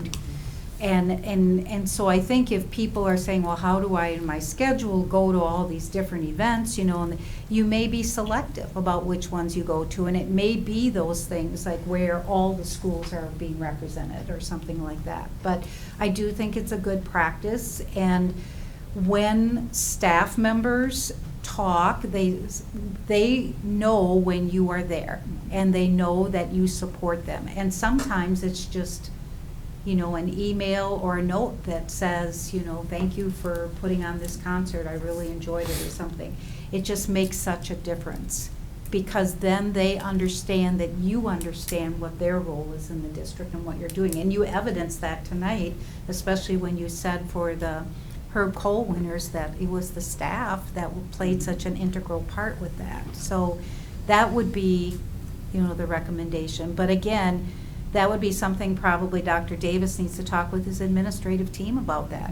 Here's a value that seems to be important, whether it's being at a board meeting, how do we have representation at the board meeting, or how do we make sure that our board is engaged in being able to come to events and things like that. It's also about balance and about relationship.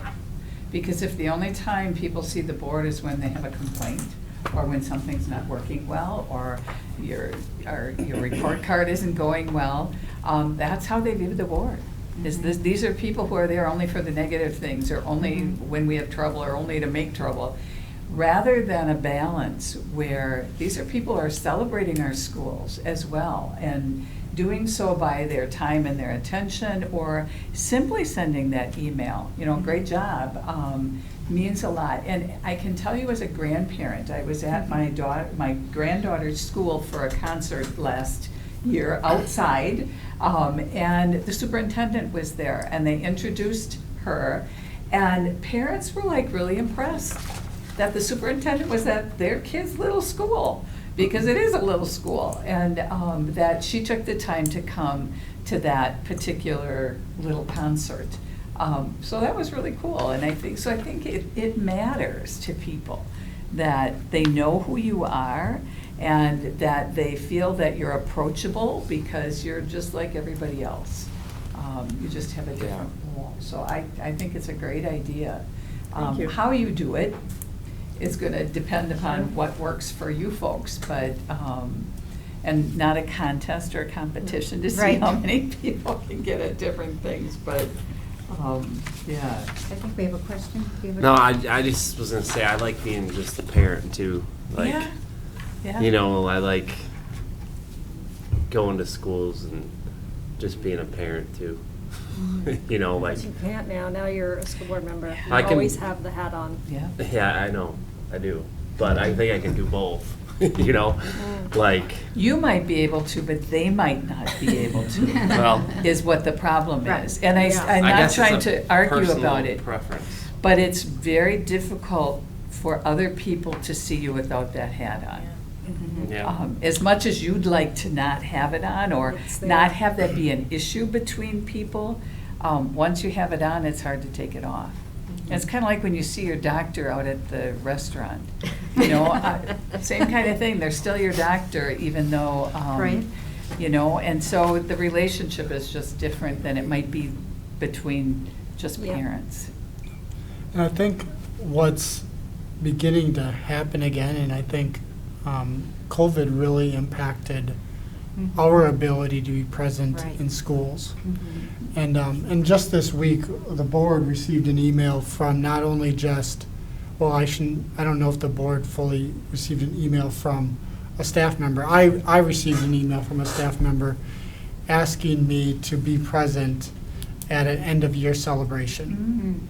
And then the next day, all of us received that pretty much the same email, but from a member of the PTO.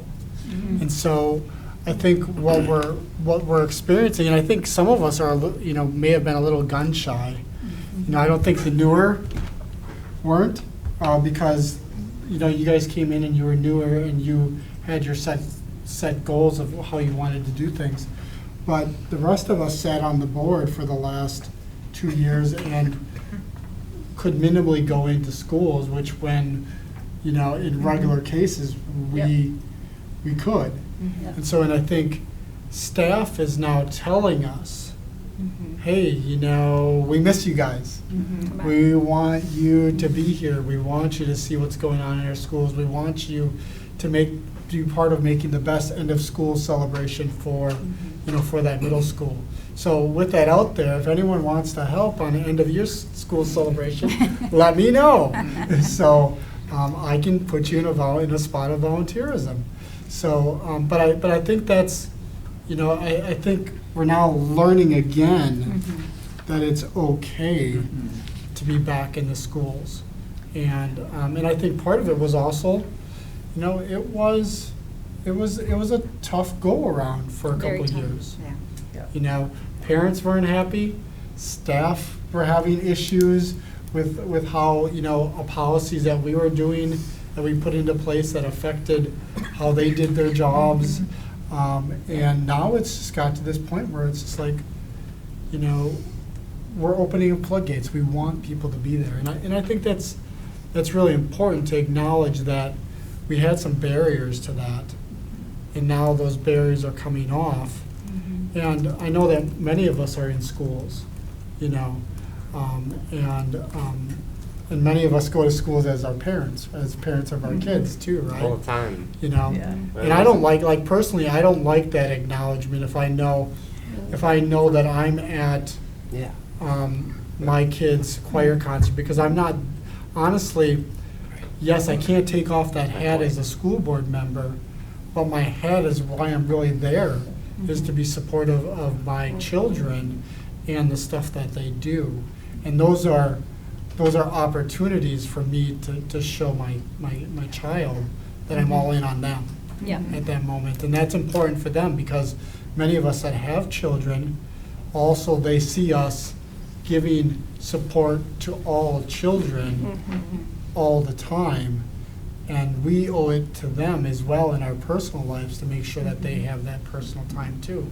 So, like, if that were be for me, I'd want like a principal or someone to say, hey, you recognize, I'd rather them just pull me aside and staff just pull me aside and recognize me that way, instead of, giving me the recognition in front of an event which is not about me, but about students. Well, and the parents that are at the school where your children go know you have both hats, so they know who you are. Correct. So I think that those are things that Dr. Davis can work with his administrative team, reflecting, your different perspectives and how to honor them. And it might also be that, there's some district-wide event coming up, and if the whole board were to show up, then you have to publish it as a meeting, because you're all going to be there, so you may want to look at how you do that. So I think those are great things to have that have come up as a result of this discussion.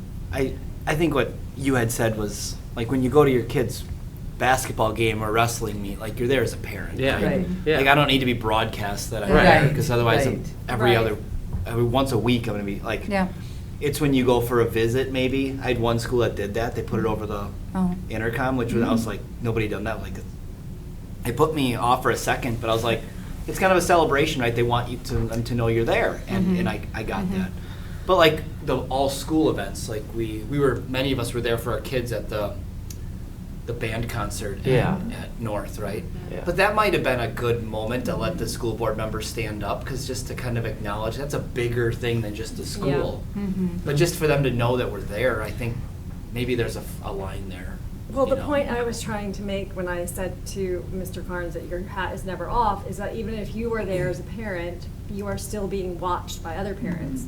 For example, I was at my son's wrestling tournament, and somebody snapped a picture of me not wearing a mask properly, right? And then ended up posting it on social media. School board member not wearing a mask properly, when the truth is I had taken it off briefly to take a drink of water. So there I am thinking that I am there as a parent, but they are always watching you as a school board member. So that was kind of the point that I was trying to make, that even though we want to be anonymous, we're not. And it's, you That have happens to always- superintendents too, doesn't Yeah. it? I mean, and I don't want to, I mean, then we can let this die, and I don't want to be anonymous either, but I don't need, like, take the shine away from my kid or from what's going on. I think that. Or other that's kids. Yeah, I You know think what I that's a mean? great Yep, I agree. perspective to have. Yeah. So, understanding, if we can go on to school finance and operations, since budget is such a huge part of what you do in the school, ensuring that you have the resources that you need to be able to fulfill your strategic plan, I wasn't sure if you currently give each board member the WASB-WASBO budget cycle book. That would be a great book to have. It is about this thick, but it explains school finance.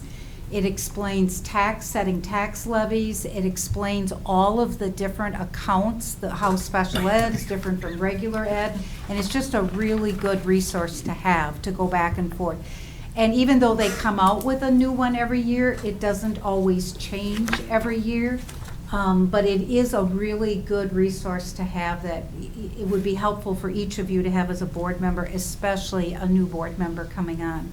Can I add something to that? Mm-hmm. I think that's interesting, but there's a lot of good things here. I also think that having some flexibility depending on the board member coming on, because we don't all learn the same. Right. Handing me a book like this about something like that, like maybe some people can sit there and read through it, but I might need more interaction. Yeah, you know?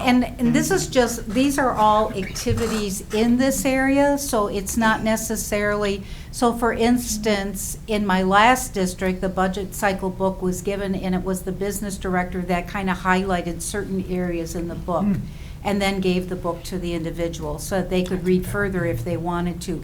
Because there's so much in budget, you may want to break that up a little bit, so that maybe in June, they're looking at revenue and expenditures and what they're going to see in a board packet and what comes to the board on a monthly basis.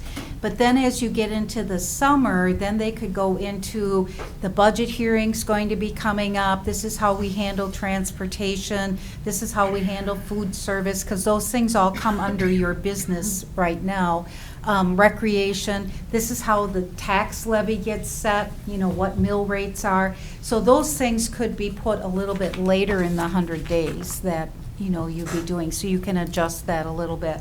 And of course, if your business manager wants to just talk about food service and transportation, or they actually want to bring in your food service director to meet with them, you know, and have the 3 or 4 of them meeting together, that's really up to them, you know, depending on how much information they would want. Human resources is then the last page, and that's really an overview of HR. And I noticed that on your Google Drive, you do have the employee handbook that is there. But you also may want to just have some samples of contracts, talk about, you know, how evaluation is done, that you use educator effectiveness, you know, what staffing levels you have, that what every school board member needs to know. It's like a little booklet that gets filled in, can give some of that information, like how many paraprofessionals we have, how many teachers we have, how many custodians we have, those kinds of things. You know, how is compensation, what are the employee benefits? Often new school board members have a very skewed look of what employee benefits are because they only know what they hear out in the public, right? So it sometimes is good for them to understand, you know, what's all involved in employee benefits. And then whether or not you wanted to, in your orientation, get into your partnerships that you have would be something that would be optional. Some of your members may be very familiar with them, others may not. You talked about several partnerships tonight, like with your police liaisons, but again, you know, what are some of the nonprofits you're closely tied to? Parent organizations, some schools have very active ones, others it's, you know, may take a different form or things like that. So those things could be things that come up. So what we'd like you to do now is we're going to go back through those major areas, and we'd just like a sense from you of whether or not you think an activity, yes, that's something we should include in the district's orientation process, or that's something that, oh, it can be optional. So I think we're just going to go around and just have you do a thumbs up, you know. So if you think that a new board member should be welcomed by other board members and administration as soon as they get elected, you would do a thumbs up. If you really don't, it doesn't matter, then just put your hand like this, like we're not real, you know, it's not a big deal. So we're just trying to get a sense of where you are. So, and Cheryl's going to kind of keep track here. Welcoming new board members. Okay, that sounds good. Introducing a new board member via staff to the staff via website or staff letter, newsletter. Okay, if you're not sure, make sure you can go like this, okay? Giving the board member the new school board member handbook as a resource. I don't know. Never. Okay. It's really good. They've actually improved it since I got on the board, and I used it. I filled it out within my first week and asked a bunch of questions related to it because I didn't know so much stuff about it. It's things like, where will I sit when I go to my first board meeting? How will I know where to sit? You know, just lots of questions that sometimes people might think, oh, I don't want to ask that question. Okay.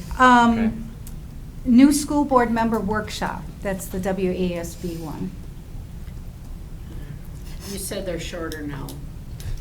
Oh, no, I didn't say that one was short. Video That's ones an are shorter. in-person one. That's an That's in-person one with all right. other new school board members. Okay. Okay. Okay. The what every school board member needs to know guide. That's the one that gives them all the statistics about the district.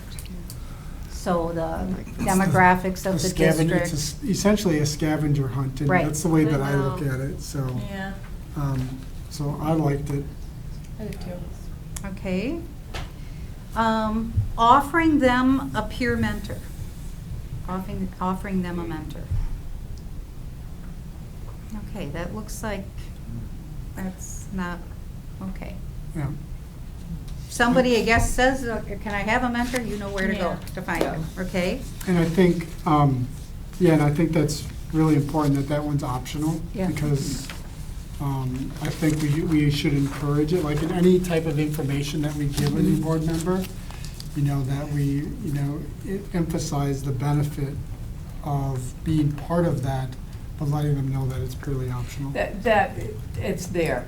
Yeah. I think that's what we're recommending, that they even know it's there. I met a man at the convention this year who was telling me all about, he's in the mentor program, and how helpful that was for him to be a part of that program, because he felt like he was kind of lost, and it was very helpful to have someone who he didn't have to go to his own board people and feel like he didn't know what he was doing. Sure. He had someone else that could help him with some things, so he really Yeah. appreciated that. So what I had done myself was I reached out to, we had 2 board members last year that were departing on their own. Mhm. And I had reached out to one of them. Mhm. And I kind of used that, a couple conversations, fairly Mhm. lengthy ones, just understanding the first meeting. How does the first Mhm. meeting usually Yep. work? What does this look like? Where do we Mhm. sit? Mhm. And I used that as an option. But you don't always have that, because if you have 2 new people coming in who took seats from 2 people, they're probably not going to be. Can you help me figure this A little out? bit. But that worked out. But I think that's Good. as optional as you said. Yeah. It depends on situations. Yeah. Yeah. And then, of course, creating that binder, since we talked about, the fact that not everybody is technology oriented. I feel like I'm mixed on this a little bit, because when I joined the board in 2016, Stan Mack did have a binder for us, and it was like 2.5 inches. Oh, yeah. No, And it it was shouldn't so be, yeah. No. intimidating, and there was so much stuff in it, and that I never looked at it again, really. Yeah. And I think I still have it. Maybe I could bring it to Sherry as a model if we're gonna do this, but I just feel like. Or maybe not. Or maybe not. Yeah, But now it's too much. It's too much. I think and that's what Patty was trying to get at earlier, Yeah. is that this should be really Eye not level. into the weeds. Right. Don't Yeah. go into the weeds with stuff, because people they're not gonna get it anyway. Yeah. Who's gonna read it all ahead of time and understand it? Yeah. You want the higher level things. So if you go to your Google Drive, you basically have, for the board thing, you have their meeting dates, committees, you have a school calendar, you have student fees, you have some very basic things that are already there. It would be just taking that and putting that in a Yeah. paper form for those that's easier for them, until you get them acclimated to all your technology. Yeah, I'm trying to go paperless, that's why Yeah. I'm Yeah. kinda. I think it's important to acknowledge, and I think it could be part of that onboarding Mhm. element, is that as a board, we're trying to limit Mhm. the amount of paper that we have. There's a cost impact there, environmental impact there, and as well is that we already utilize, the technology. Mhm. And so, and I think I completely spaced that those elements were in the board member folders. Mhm. So, We all are, yeah. so I think, letting them know that that's where that is, and actually going through that folder. And it could be With just them? organizing that folder a little bit better. Yeah. To be board-specific stuff, and then things that have to do with schools, things that have to do with curriculum, things that have to Yeah. do, like you do have a yearly budget, okay, but like the audit report is not in there. So Right. some of those things could be just segmented, so in essence, you have an electronic binder. Yeah, and I think that's a good thing to kind of move from through our orientation process, because that's in line with, those technological goals that we have. Okay. I also think that there is some basic information that, I think it was clear in the board self-evaluation where people didn't know. For example, there's a statement in there, the district has an equity statement. That's basically a true-false statement. We do have an equity statement, but if you didn't know that, you probably answered no or Yeah. don't know. So I think there are some basic things without teaching the test that could be addressed that for some items that are factual, that are found in the school perceptions survey to help bring people up to speed faster. I know there's some questions on committees in there, and I don't remember some other ones, but I know there are some items that are factual. either it's true or it's false. And if you don't know, you don't know how to answer that. And that, you'll see a little bit later on, that's one way to measure the success of your orientation program. Right. Is, do you have as many board members saying they don't understand something or they haven't experienced it? I think last time someone had said they didn't realize that a curriculum report got given in January. So they didn't answer that question, that they had seen that information. So the next three sections, which And is. the one, I guess the one Okay. other thing that I just want to just relate to that is that, you know, I think as a president and a vice president, we understand, or if anyone else were in that position, would understand that there's a flow of how the agendas are created. Mhm. You know, and there's a calendar that's in every Mhm. single one of our agendas, Mhm. one of our meeting packets that shows like Mhm. timelines and such. Honestly, I didn't realize until well into my first year that we follow that. That, like, I don't recall that being trained or talked to me about. You know, so just one of those things of, you know, when, you know, board members or new board members, when they come on, understanding the flow of how that Right. works, you know, can be done just by explaining that in every single agenda packet. There's a calendar in there, and that tells us how we plan our agendas and how staff, you know, needs to be prepared for certain workshops or certain reports and stuff like that. Yeah, I just don't remember it that way. Yeah, and that's often what's covered with the board and superintendent. You Sure. know, that they cover that stuff. So, the next section, yeah, we did technology, and they said that was important. So then, the next section was understanding roles and responsibilities, and it was the superintendent and president getting together. And basically, it's covering the things that are listed there. I'm good with that. Well, if I'm president next, I'm good with that. Okay. Everybody good with that, having the board member? Okay.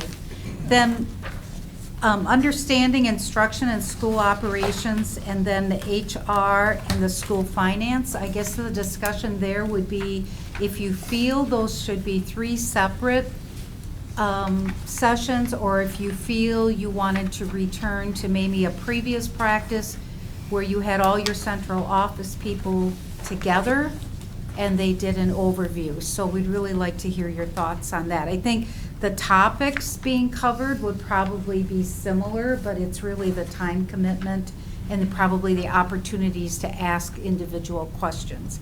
But you could do the central office all together, and then if someone decides in their personal learning plan, if you decide to go with that, that they really want to know more about budget, then they could set up a separate meeting with the business person. So any thoughts on that? Yeah, I was gonna say, you talked about this being like a 100-day plan, and I feel like to do all of that up front, say in April or May, would be overwhelming. Maybe having that come later towards the end of the 100 days, looking at, okay, which one of these areas do you, and possibly all three. Okay. But checking with the board member, which one, now that you're getting a sense of what this is like, do you Okay. wanna schedule a meeting for? That's my personal thoughts. And I think it talks about doing that stuff like after school gets out, which I think is a really good time frame for like administrators to be able to have that, because up until, you know, the end of school, they're just full bore on just getting there and making sure that the stuff that they have to have in line at the end of the school year for the next school year to begin, and just getting through graduations is a lot. So I agree with you, Liz, in regards to that. Like June or August. Yep. Even June's still early. I Sorry. really liked our orientation, the three of us.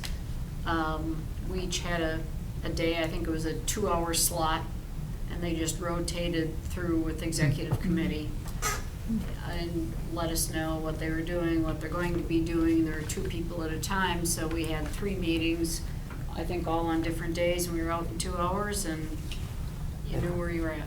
And I think all 3 of us have said we were happy with it. Yeah. Right, and that's what I mean, like, if you do Like, that, we're it's cool enough. with what we got.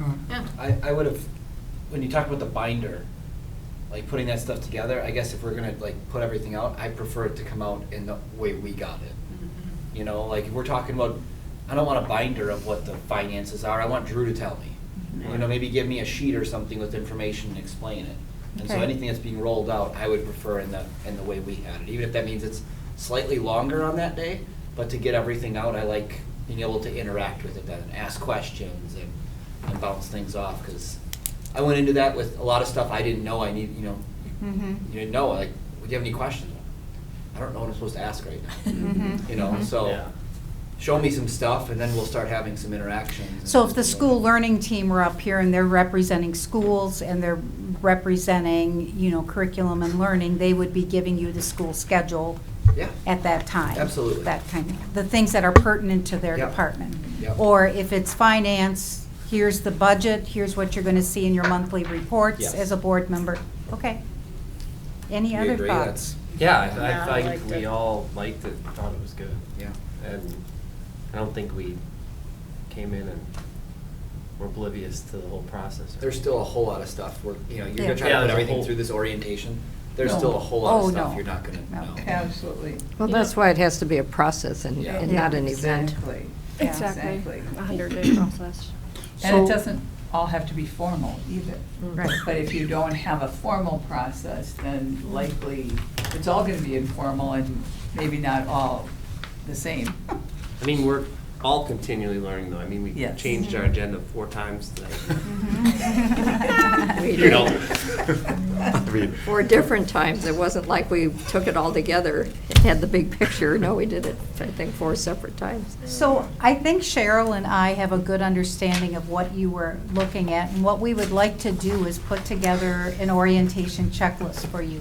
We kind of drafted one, kind of based on some of the activities that we had there, but it's evident the binder is not a go. Yeah. So we can restructure that orientation checklist. What you decide to do as a board to welcome that new member at your board meeting and team building is really going to be up to you. We will just put that it's there, but we will have that information, and then keep in mind that you're preferring a central office meeting where the individuals are coming in and they're sharing information and that sort of thing. Can I just want to offer just a clarification to it, because my, my orientation, I didn't, so just to ask all 3 of you what you had, are you just talking about where you came into the building and they had you set in a certain spot and they just cycled through administration members? Yes. Okay.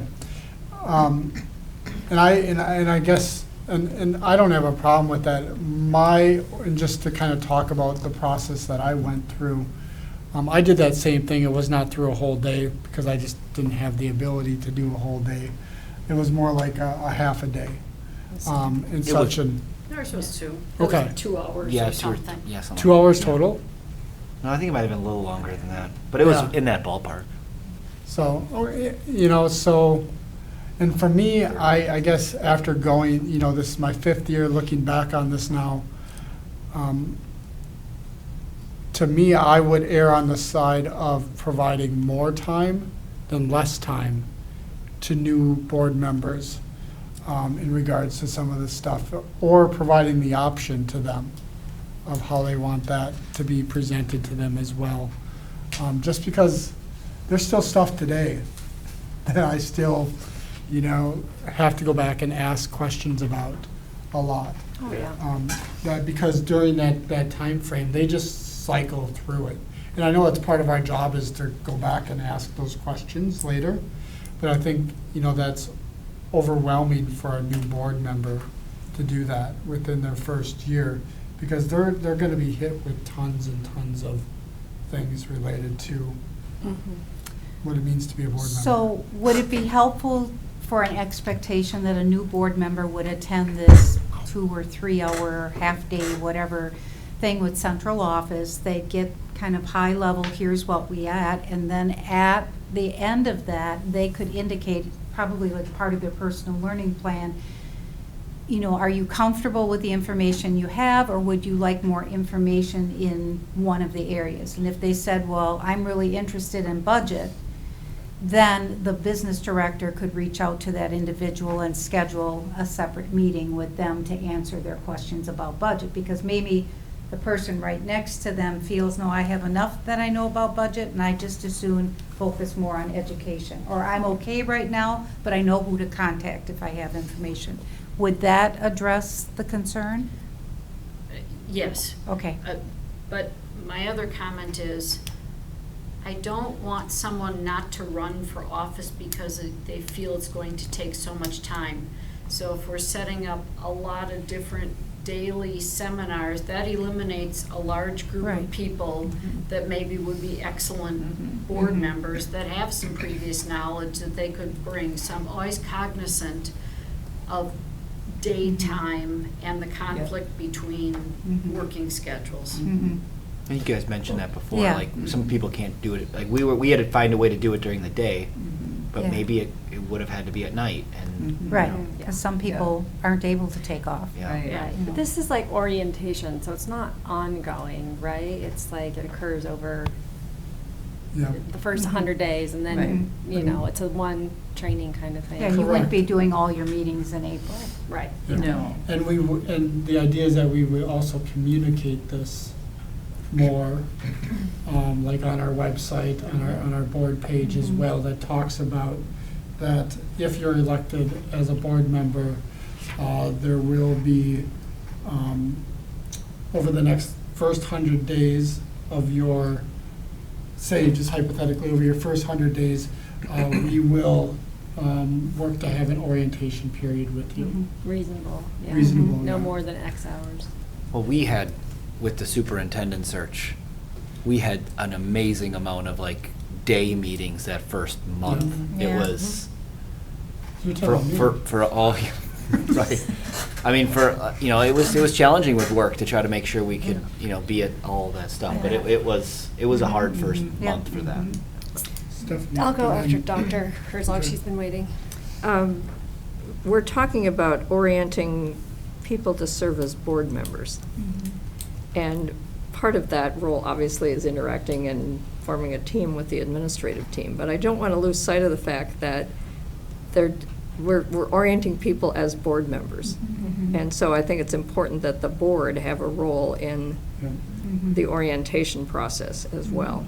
And I would agree, over the last 8 years that I've been on the board, we could have done a better job orienting people. We just didn't do that. And the perception of some previous boards was that the process was too controlled by the central office. And they learned what central office did, which is very important, but they didn't really understand boardsmanship. So that was part of the reason why last year Kelly Olmsted and I, who was then the vice president, set up 3 meetings, which I'm sure you all didn't appreciate, but we felt were important at the time. So we set up one with Steve Sorensen, who's an attorney, on Robert's Rules.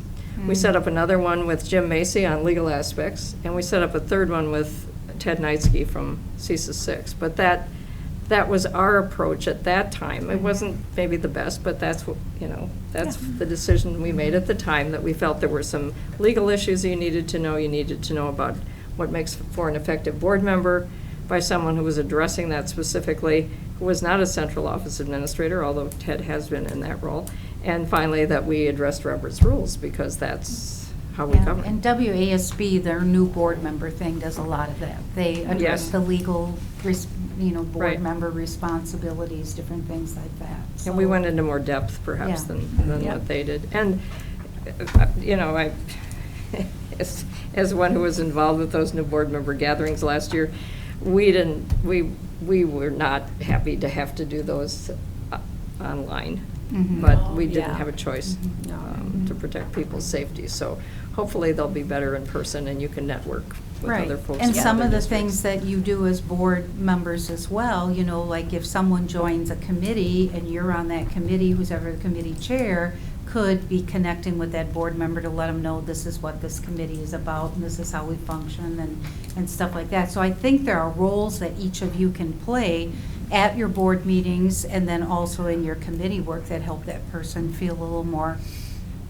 things. So I think you've given us some things, and if you're okay, we'll put together a draft checklist and we will send it back to you, and then you can decide how you would like it to go. Just some helpful tips to remember, that new board members really need to suspend all preconceived notions about the district staff, and the board, but the board needs to suspend all preconceived notions about them.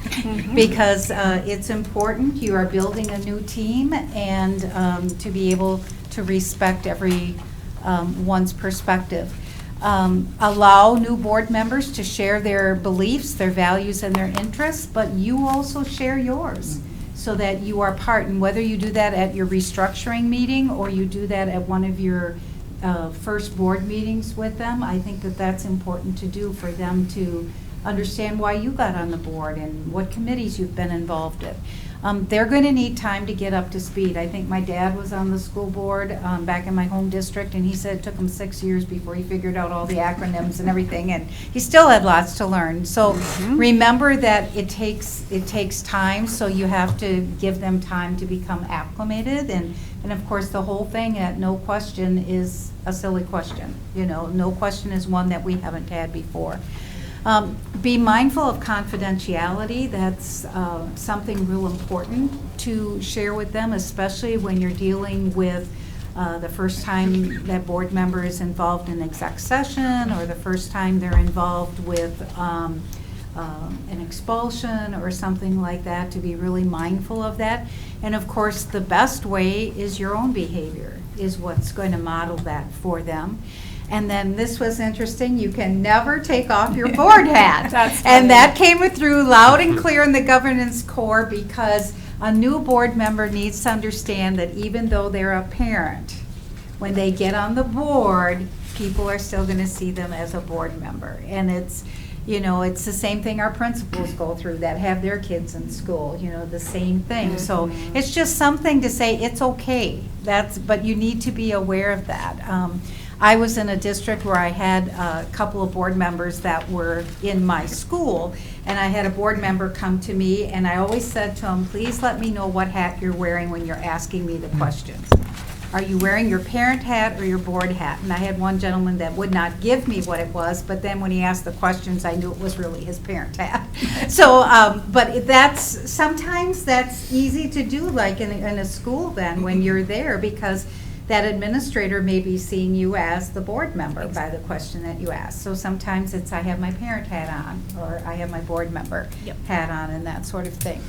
So again, going back to what we shared last time, high-performing boards adopt processes, protocols, and norms. They keep them fresh and they monitor them. And like we said, the best way to monitor is like your annual survey that you do and the feedback you get from new board members about how things are going. This is helpful, this wasn't helpful. You all gave lots of great perspectives that really indicate you kind of have to look at the person and what's meaningful for that person. And then, of course, the whole thing about as leaders, it doesn't matter what role we have or how big or small, our leadership is really going to matter. Margaret Wheatley has a thing that says there's no power for change greater than a community discovering what it cares about. And that will come through loud and clear in your orientation. Cheryl's just briefly going to take us through, because we were asked to address community engagement. So Bob, I have to ask you if we're okay quickly stepping into that or not. Or do you want to set that? Well, I just have one comment I wanted to make about the checklist. I know Yep. it's late and we're all tired. But one thing that I'm looking forward to doing more of now that we're out of the pandemic is more team building. And the board, I think that doing a lot of team building and getting to know other board members is critically important. I would put that above a lot of the other things on this list. And that's just because I believe that getting to know other board members and interacting with them builds a high level of trust and respect, and we have tough decisions to make, and it's important that we understand each other. So I would like to see us resume doing more team building as we did in previous administrations. So. And what we find in some of the boards that we're asked to go work with that are having difficulties is that they do not have that trust, and they haven't built themselves as a team. And then typically they go through a retreat and we go through some activities with them, and they realize they have more in common than they have differences. Yes, and You we've know, been but- talking about a retreat for some time, and so Mhm. perhaps now that, Yeah. you know, that is something we could maybe push up a little bit too, because I think that Okay. would be important. So Bob, are we good for a Uh, little bit, or how let do you me- want? Let me just gauge the board. Sure. A little bit on that. How do you guys feel? How much time are we thinking? Well, let me put it this way. We could do it in 15 minutes. I think we just won't get a much quick, out of it. brief overview. And this really, goes along with the question that you had about getting people engaged who Yeah. want to be on the board and do other things with regard. So that was what that whole presentation So, piece was about. I So- guess my question to you, to all of you, is that, are you feeling comfortable with what we've just went over? Because and that you was the wanna main stop? part you wanted. And then, or do you want to finish on this? Well, the other thing is that we can come back to doing this community interaction after we've developed Mhm. a little bit more of the Mhm. orientation process, which I think could be beneficial, actually. And you actually have some really good things happening, Yeah. because Yeah, you I just do. saw on your Facebook today that you have a community engagement session coming up next week, right? Where Yep, you're going on over your strategic plan. strategic plan, Yep. and you're using the cafe approach, so I think that's fantastic.